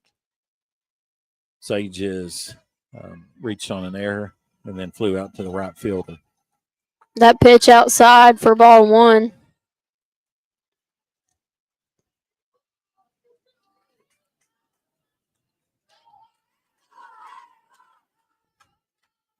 One out here in the top of the 6th inning.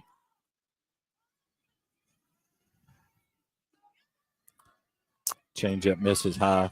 Yep, 2-1 count now for McClure. Berzik came into this game with an earned run average of 4.55, and we've just struggled to square it up all game. It's a 2-1 pitch. McClure gets a piece of that one. Not going to be enough, though. Sanaya Shields, man, she is impressive in right field as she runs all the way to the warning track to make that play for out number 2. Yeah, that ball was hit well. I can see now why Bursick is trying to hit that outside corner every time, because any ball in the vicinity of right field is being tracked down and caught by Shields. She probably ran 25 feet and made that catch. 2 steps onto the warning track for out number 2 here in the top of the 6th inning as Bella Sizemore steps in the box. Takes strike number 1 on the outside corner.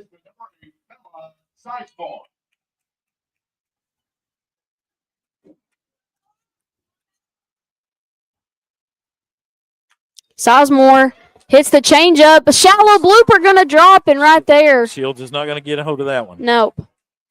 That's Bella's second hit of the game. Sometimes people score them a little differently. I have as 2 hits, and that's what they have on the board. But 2-out hit there. Number 9, Ellie Adams, into the box, and all it takes is one swing of the bat here to tie it up. One swing. She's done it before as a freshman, I believe. Yeah, Ellie, she's due today. She's 0 for 2. I'd like to see her set on 1 here. Here comes the first pitch. Down the middle for strike 1. Yeah, we're in the top of the 6th inning. Henderson County leads 3-1. Bella Sizemore on first with 2 outs. Ellie Adams 0-1. Bursick gets the signal. There's a pitch, inside ball. Adams able to foul it off.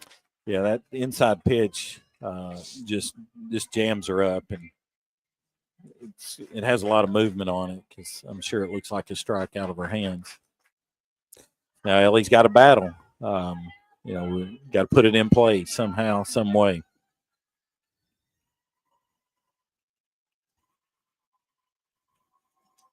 Oh, 2 pitch, swing and a miss for strike 3 and out 3. So we will head into the bottom of the 6th inning. Lady Jags still unable to put any more runs on the board as they trail 3-1 to Henderson County.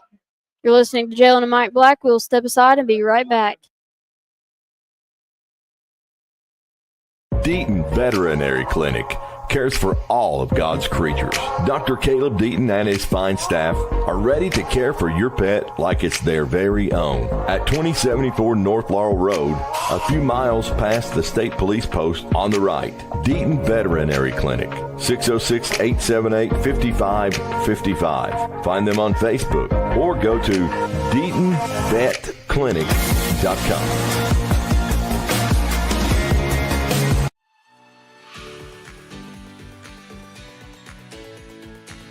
Looking for unbeatable deals on quality vehicles? Since 1984, London Auto Sales has been your trusted source for late model cars, trucks, and SUVs. From rugged pickups to sleek sedans, we've got the ride for you. Visit us over on Somerset Road, online at londonautosales.net.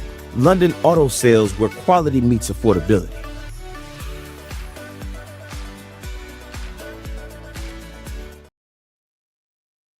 All right, welcome back here to the Jaguar Broadcasting Network. We are now in the bottom of the 6th inning. Carl's still in the circle for the Lady Jags, and this is going to be number 5, Jersey Hall at the plate for the Lady Colonels. Yeah, Hall's the catcher, freshman. She's 0 for 3.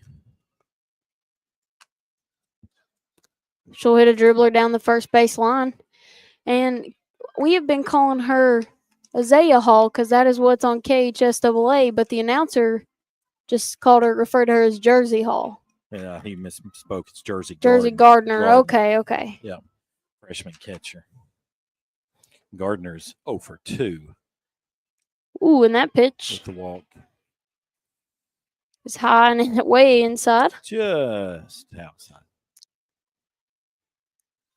1-1 count here in the bottom of the 6th inning. Again, thank you to our primary sponsors, Liza Joyner Designs and Stidham Cabinet. That pitch low and outside for ball 2. 2-1 count now.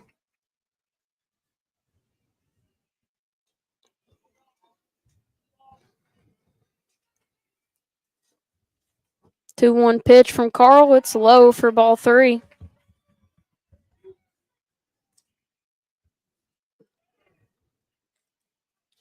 They're down here in the toward the bottom of their lineup, 8-9. You don't want to walk one of these hitters, and she does. As Gardner reaches base via the walk. Next up is number 7, Aubrey Risley. It's Pacey Parker. Number 9 is courtesy runner for the catcher. Yeah, I would say Bennett is probably bunting here. The corners are in, both Adams and Edwards expecting the bunt. She'll square the bunt. And no need to, as we have a wild pitch. Coach Edwards is immediately out of the dugout to have a word here with his infielders, pitcher and catcher. You know, here you're trailing 3-1. Nobody scored since the first inning. We've got to regain our composure here. And looks like we're going to have a pitching change as number 26, Tessa Monholland, is going to enter the circle. Replaces Emma Carl, as Emma will go to right field, replacing the right fielder Lucy Linville. So Tessa will come in. She'll warm up. Tessa pitched 2 great games in the regional tournament. Was the MVP of the regional tournament. So I think Coach Edwards is wanting to give the Lady Colonels a different look here, changing up the pitching. Thought, Tessa's been warming up in the bullpen. We've not made note of that, but we can see. Thought he might have done that a little earlier, but he sees something. Tessa's pitched in 20 games, 92 innings, record of 14-1 on the season, with an earned run average of 2.28. So, like we said, 1-2 punch in the circle for the Lady Jaguars. We're not like some other teams that have one dominant pitcher. Tessa is a little different in the circle than Emma. Yep. She's gonna finesse you. She's gonna hit her spots. Throw a little more off-speed stuff. Emma just sometimes tries to just throw it by you. Emma doesn't throw quite as hard, but will work to hit her spots. So she enters with a runner on second. 1-0 count on the batter, Lillian Bennett, who is 0 for 2 on the night here in the bottom of the 6th inning. And Lady Jaguars still only trail 3-1. We've kind of been biding our time here. We held them in the 4th inning. They had the bases loaded, and we held them again in the 5th with runners on second and third. So we need to step up here and hold them again. Great job, Morgan Edwards. That bunt rolls foul, and Edwards kills it. So that's going to be strike 1 here. 1-1 count now. We know she's going to probably bunt again here. I would. You want to add on. You've not scored since the 1st inning. I'm going to do whatever it takes here to try to put another run on the board. Tessa gets the sign. 1-1 pitch. It's high. Going to be ball 2. 2-1 count. No outs.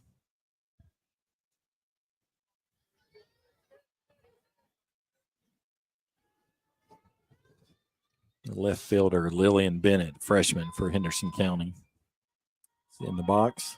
Turns to bunt to change up. Kill it, and we do. That was the fan, the competitor, the coach, whatever in me. It was rolling down the line, went foul, and then it started to turn back. And Edwards kind of just was walking to it, and then when she realized, she jumped on it to kill it quick. But that's going to be foul ball for strike 2. So again, the difference. We played on turf. We haven't played on dirt infield since the first game of the district. 2-2 count now. Here's the pitch from Monholland. She swings on it. It's a dribbler. Going to be a tough play, and Monholland's just going to have to eat it. Yeah, that's the swinging bunt is what we like to call that for Bennett with an infield single. The only hope was there if Tessa could have got to it in time as the runner was advancing to third. Sometimes you just hit it where they ain't, and that's what she did. on that particular play. And now the most dangerous hitter for the Lady Colonels, leadoff hitter Aiden Bennett, is in the box with runners on first and third. No outs here in the bottom of the 6th inning.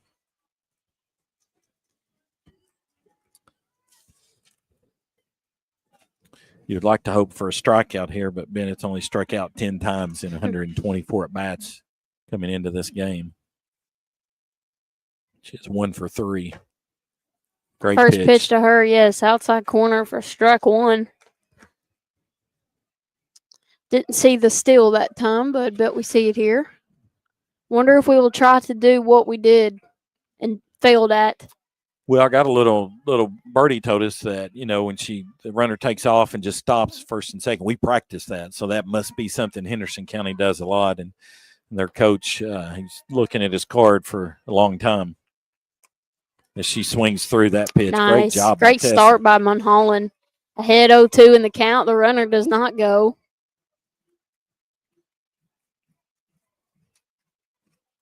Now, Mulholland does have a nice changeup. I don't think we've seen it yet, and she doesn't throw it a whole lot.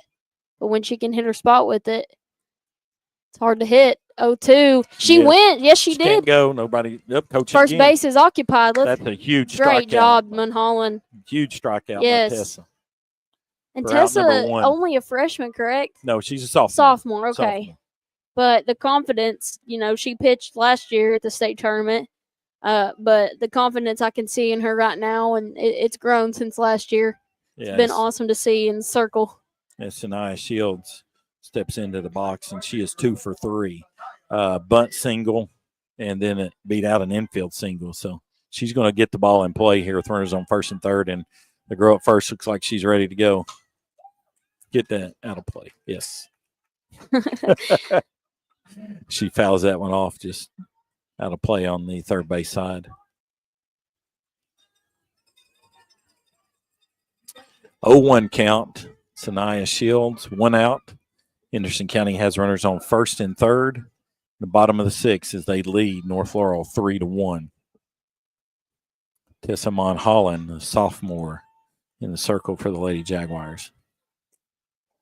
Pitch to Shields is high for ball 1.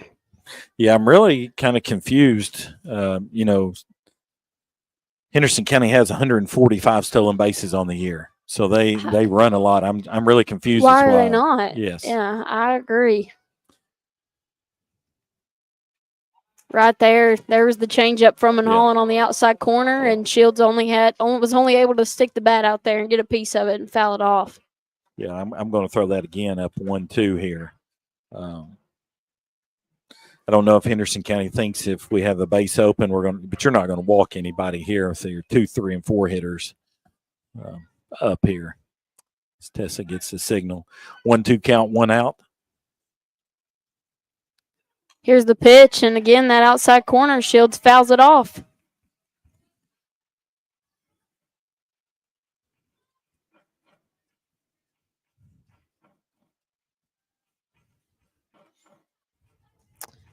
One-two count, runners on first and third, 1 out. Here's the pitch from Mulholland, and woo. I don't know how much. Part of the end of the bat.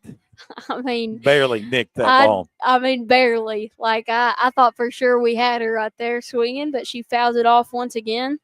Let's see if Tessa has the confidence here, because Shields is obviously picking up on the outside. Yeah, leaning out over the plate. Let's bust her inside with a fastball.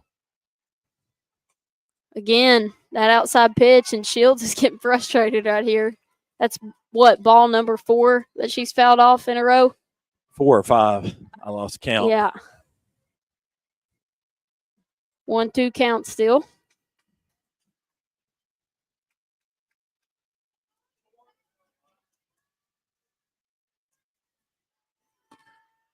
Tessa toes the pitching plate. There's that inside fastball. And that one's hit foul. And it's dropped by a Henderson County fan. Didn't make the play like Ethan Everso.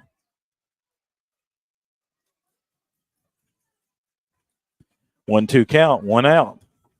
We got a battle between Mulholland and Shields. She misses low and outside. And honestly, I think some of the balls that Shields was fouling off there were way outside. Yeah, have been So balls. she's kind of catching on here and battling as she takes that one for a 2-2 count now. One out. Runner still in first and third. Here's the pitch. It's the changeup. Holland leaves it high. So we have full count situation here.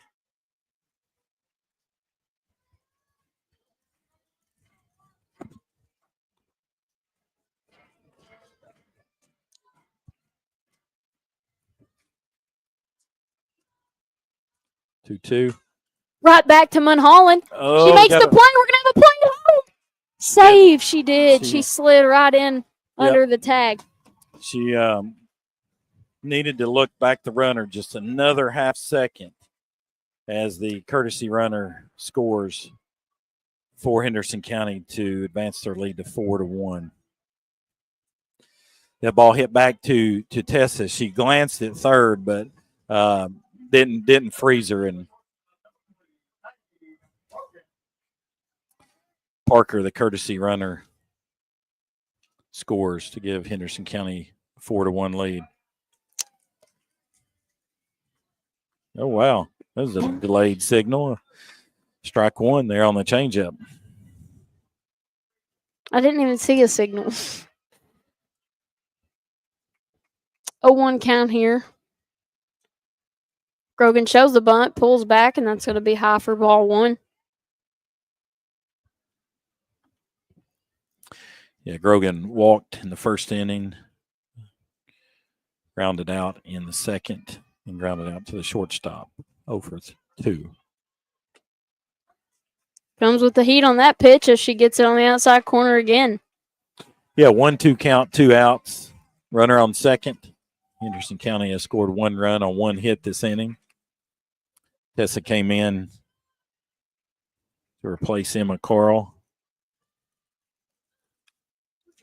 Right there, ground ball to Adams, and we'll make the play at first for out number 3. So Lady Jags give up 1 more run in the bottom of the 6th for Henderson County as they lead 4-1.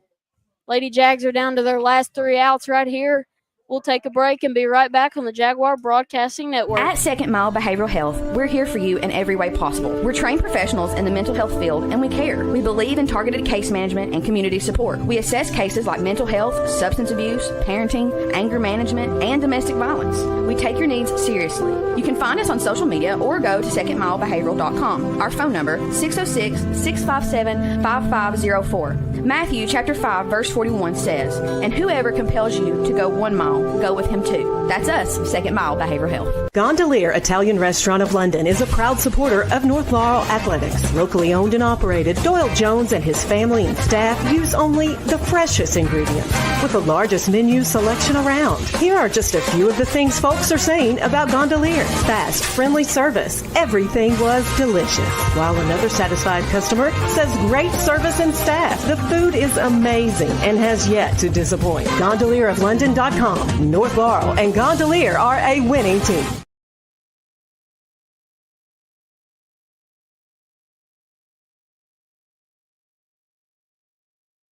All right, welcome back here to the Jaguar Broadcasting Network as your Lady Jags are down to their last 3 outs here in the top of the 7th inning. They trail 4-1 to Henderson County. Morgan Edwards is leading off for the Lady Jags. Yeah, you've got your 6, 7, 8 hitters up here. The same lineup that brought us back in the first round of the regional tournament when we trailed 2-1. So, if you got one, I think Coach Edwards said all week, if you got 1 strike left, you got a chance. So we're down to our last at bat, trailing here in the top of the 7th, 4-1 in the first round of the KSSA State Softball Tournament. First pitch, Edwards is inside for ball 1, and I don't know that Burzik has thrown an inside pitch that's been a called strike. Anytime it was a strike, it's because we swung on it as that pitch misses outside for ball 2. Every inside pitch she throws is so inside. Yeah, she's throwing that drop ball inside. Henderson County wanted that. It's a strike, and the umpire said it was a little up in the zone. So, we got to do what you have to do to get on base here. 2-0 pitch. That's one's in the gap, and there we go. Morgan Edwards trying to get the Lady Jags rolling here in the top of the 7th inning. They got a base runner, and this was the lineup. I mentioned it off air. This was the lineup that walked it off against Corbin in the first round of region. Started this same way, single here by Edwards. It's why it was so important to hold them the last couple of innings. They scored 1 run there, and Henderson County's coach is going to come out of the dugout, and I believe Kemp is going to come back in the game. She went out in the first inning with an injury, twisting her ankle, and this is the University of Missouri commit. But Berzik has given up 2 hits all game, and she's getting a standing ovation from the Henderson County crowd, and much deserved. You mentioned a couple of times it felt like we were hitting Kemp better than Berzik, but that's why I started to say it's important to hold them the last inning because 3-1, you got the tie and run coming to the plate. Now you've got to get another runner on base. Exactly right. You've got to keep it going through the lineup. And hey, we've not given up all year. We've won some games that we shouldn't have won. So we gotta keep battling here. Bella Finley swinging a hot bat coming into this tournament. She hit a hard ground ball back to the pitcher in the first. And then got jammed and hit a ball. So she is seeing the ball, putting it in contact. And I'll be curious to see what Kemp's got. Look down the bullpen, they had someone else warming up. But in the back of my mind, I thought, they let her hit. Even though she twisted her ankle, she's continued to stay in the game as the flex. And so they were able to bring her in here. So, like I said, she had an ankle brace on. So now I'm curious. I thought we might put in Riesling Garland just like we did against Corbin and maybe try to get steal and go ahead and put that runner in scoring position, but we risked that out. That runner doesn't mean anything right now. You want to wait till you get a couple runners on, then maybe bring in that courtesy runner. But that's a good thought here as Bella Finley steps into the box. And here we go, top of the 7th inning. 4-1. Henderson County leads. Morgan Edwards on first and Bella Finley in the box. Here's the pitch from Kemp inside, and she smokes it past Finley as she'll swing and miss for strike 1. And it's going to take a second. Who's going to make the adjustment? Because it's a different look as Finley walks over into the grass, takes a deep breath. Just like when we brought Tessa in, it was a different look than Emma. Mm-hmm. Same thing here with Anna Kemp. Swing and a miss for strike 2. She's coming and she's with bared down here. And, she's just going to try to throw it past us. Be curious to see what she does here, 0-2 with a runner on first. And swing and a miss for strike 3 and out number 1. We know when she twisted her ankle and coach came out, she didn't want to give him the ball in the first inning. She didn't give him the ball, and he had to finally just kind of take it from her. So you know what kind of competitor Kemp is, and she lives for moments like this as Monholland steps into the box. Monholland with the runner on first and 1 out. First pitch is outside for ball 1.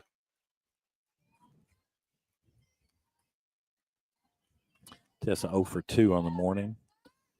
We're in the top of the 7th inning. Henderson County leads 4-1. Here's the 1-0 pitch. Swing and a miss by Monholland for strike 1. We were kind of talking off air, trying to, get a comparison to what we've seen lately. I think Kemp throws about as hard as Rachel Howard from Pineville did. Monholland holds off that pitch as it's high for ball 2.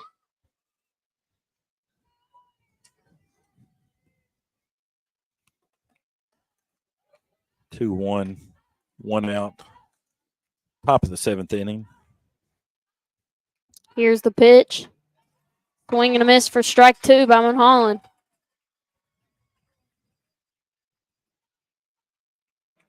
Before Kemp left the game, she had a strikeout, a walk, gave up 2 hits. And that last hit, she hurt her ankle. 2-2 pitch. And they're going to ring Monholland up looking for strike 3 and out number 2. So the Lady Jags down to their final out here as Katie Keene steps to the plate. Coach Edwards felt like that ball was in the top of – it was high, not in the top of the strike zone. And it has a word for the umpire. Then we're down to our last at-bat. Katie Keene, we trail 4-1. Again, hard to tell up here. Tessa thought it was high, but Keene hits a little fly ball behind the shortstop, and she'll make the grab for out number 3, and that's going to end the ball game. Henderson County defeats your Lady Jags 4-1. Just tough ball game to lose. Just a great season by North Laurel. As you know, if we draw anyone else, in the bracket, with other than South Warren, you probably got a chance to advance. But a rematch of last year's state championship game, and got ahead early, missed an opportunity in the first inning. Yeah. I'm sure if we were to talk to Coach Edwards, that he would tell you that we missed a great opportunity in the first inning, leaving the bases loaded. And you can't give up 3 runs either. We knew Chris said this going into the game, that we were not going to score very many runs against a team as good as this defensively. And he said in order to beat them, we would have to score 1 or 2 runs and keep them from scoring, and we just weren't able to do that in the first inning. Yeah, we'll just we'll step aside just for a minute, get a word from our sponsors, then we'll come back and recap the action here as Henderson County defeats North Laurel in the opening game of the KSSA State Softball Tournament 4-1. You're listening to Mike and Jalen Black on the Jaguar Broadcasting Network, and we'll be back in a minute. For quality casework since 1975, look no further than Stidham Cabinet Incorporated at 471 Nursery Road in Corbin. If you want experience, expertise, and dedication, you've found it at Stidham Cabinet. Come create your dream design by visiting our 2,000 square foot showroom or visit StidhamCabinet.com to see a list of all of our name brand products to choose from. That's Stidham Cabinet, 471 Nursery Road in Corbin. Phone number 606-528-3648 or 800-425-0899. At Liza Joyner Designs, we share your distinctive vision for your custom home interior design. At Liza Joyner, check out our large selection of Mackenzie Childs. Enjoy browsing all the brands that help us create our designs at lizajoyner.com. Or find us on Facebook and in person at 210 North Broad Street off Main in London. Open Monday through Friday, 8 to 5. Phone 606-657-4400 for Liza Joyner Design. Deaton Veterinary Clinic cares for all of God's creatures. Dr. Caleb Deaton and his fine staff are ready to care for your pet like it's their very own. At 2074 North Laurel Road, a few miles past the state police post on the right. Deaton Veterinary Clinic, 606-878-5555. Find them on Facebook or go to DeatonVetClinic.com.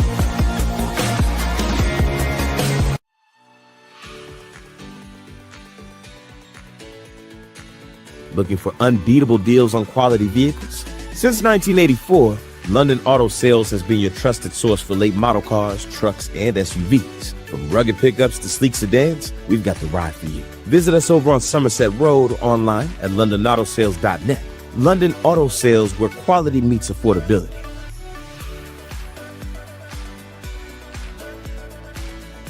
At Second Mile Behavioral Health, we're here for you in every way possible. We're trained professionals in the mental health field, and we care. We believe in targeted case management and community support. We assess cases like mental health, substance abuse, parenting, anger management, and domestic violence. We take your needs seriously. You can find us on social media or go to secondmilebehavioral.com. Our phone number, 606-657-5504. Matthew chapter 5, verse 41 says, "And whoever compels you to go 1 mile, go with him too." That's us, Second Mile Behavioral Health. Gondolier Italian Restaurant of London is a proud supporter of North Laurel Athletics. Locally owned and operated, Doyle Jones and his family and staff use only the freshest ingredients with the largest menu selection around. Here are just a few of the things folks are saying about Gondolier. Fast, friendly service. Everything was delicious. While another satisfied customer says great service and staff. The food is amazing and has yet to disappoint. GondelierofLondon.com. North Laurel and Gondolier are a winning team.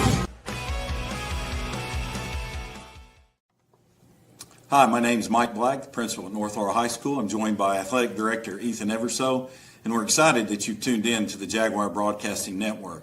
The The Jaguar Broadcasting Network was a dream of mine to be able to showcase the talents of not only our student athletes, but our students who are actively involved in creating commercials, working behind the scenes in video production, and we're excited to see where this venture leads. If you want to see your name or business come across the screen in one of our commercials done by our awesome sports marketing class, feel free to reach out to the school. You can contact me via email or via phone. We can make that happen for you. Thank you for tuning in to the Jaguar Broadcasting Network. Go Jag!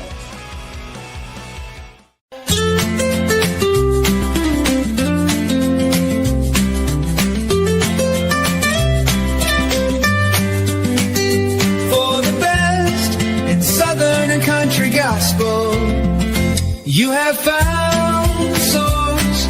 It's the Light of London 98.5 for the old and new.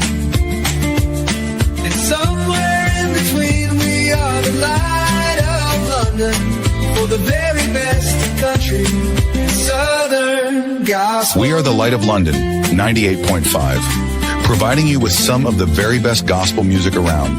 And you can take us with you anywhere you go. For more information, visit us at www.lightoflondon.com.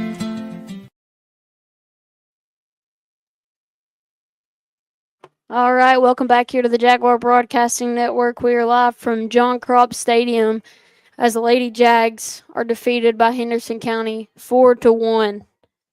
Just a great season for the Lady Jaguars. They finished the season 29-7, led by seniors Bella Sizemore, Sage McClure, Morgan Edwards, Ellie Adams, and Kylie Lewis. Just outstanding career. Some of the girls have been a part of 3 regional championship teams. And tough game here, lose 4-1. Henderson County has 4 runs on 7 hits, 1 error. We had 1 run on 3 hits and 3 errors. And held them there from about the 2nd through the 5th inning. They get that 1 run in the 6th, but we just could never put back-to-back hits together. Their University of Missouri commit goes out in the 1st inning. You feel really good about your chances. She shuts the door. We leave the bases loaded. And she comes in and holds us at bay for the rest of the game. And then they bring in Kemp in the 7th inning. Didn't show any ill effects from that sprained ankle, but nothing to hold your heads down about if you're the Lady Jaguars. Just another great season for Coach Chris Edwards and his staff. And, it's been a blast following them this year and being able to live stream some of the games. Unfortunately, it was just audio only today, but I know I've had a blast. And thank you to all of our sponsors, our primary sponsors today, Liza Joyner Design and Stidham Cabinets. Thank you all for sponsoring the Jaguar Broadcasting Network. Thank you to Deaton Veterinarian Clinic, London Auto Sales, Gondolier Italian Restaurant, and Second Mile Behavioral for all your support of North Laurel softball and North Laurel athletics. Just a great season. We've had a great time. I've had a blast being able to do this, not only for my school, but also with my daughter. And we look forward to being back on the air in football season as we continue this venture with the Jaguar Broadcasting Network, North Laurel Nation, and 98.5 WJTE. As always, go Jags. Go Jags. Deaton Veterinary Clinic cares for all of God's creatures. Dr. Caleb Deaton and his fine staff are ready to care for your pet like it's their very own. At 2074 North Laurel Road, a few miles past the state police post on the right. Deaton Veterinary Clinic, 606-878-5555. Find them on Facebook or go to DeatonVetClinic.com.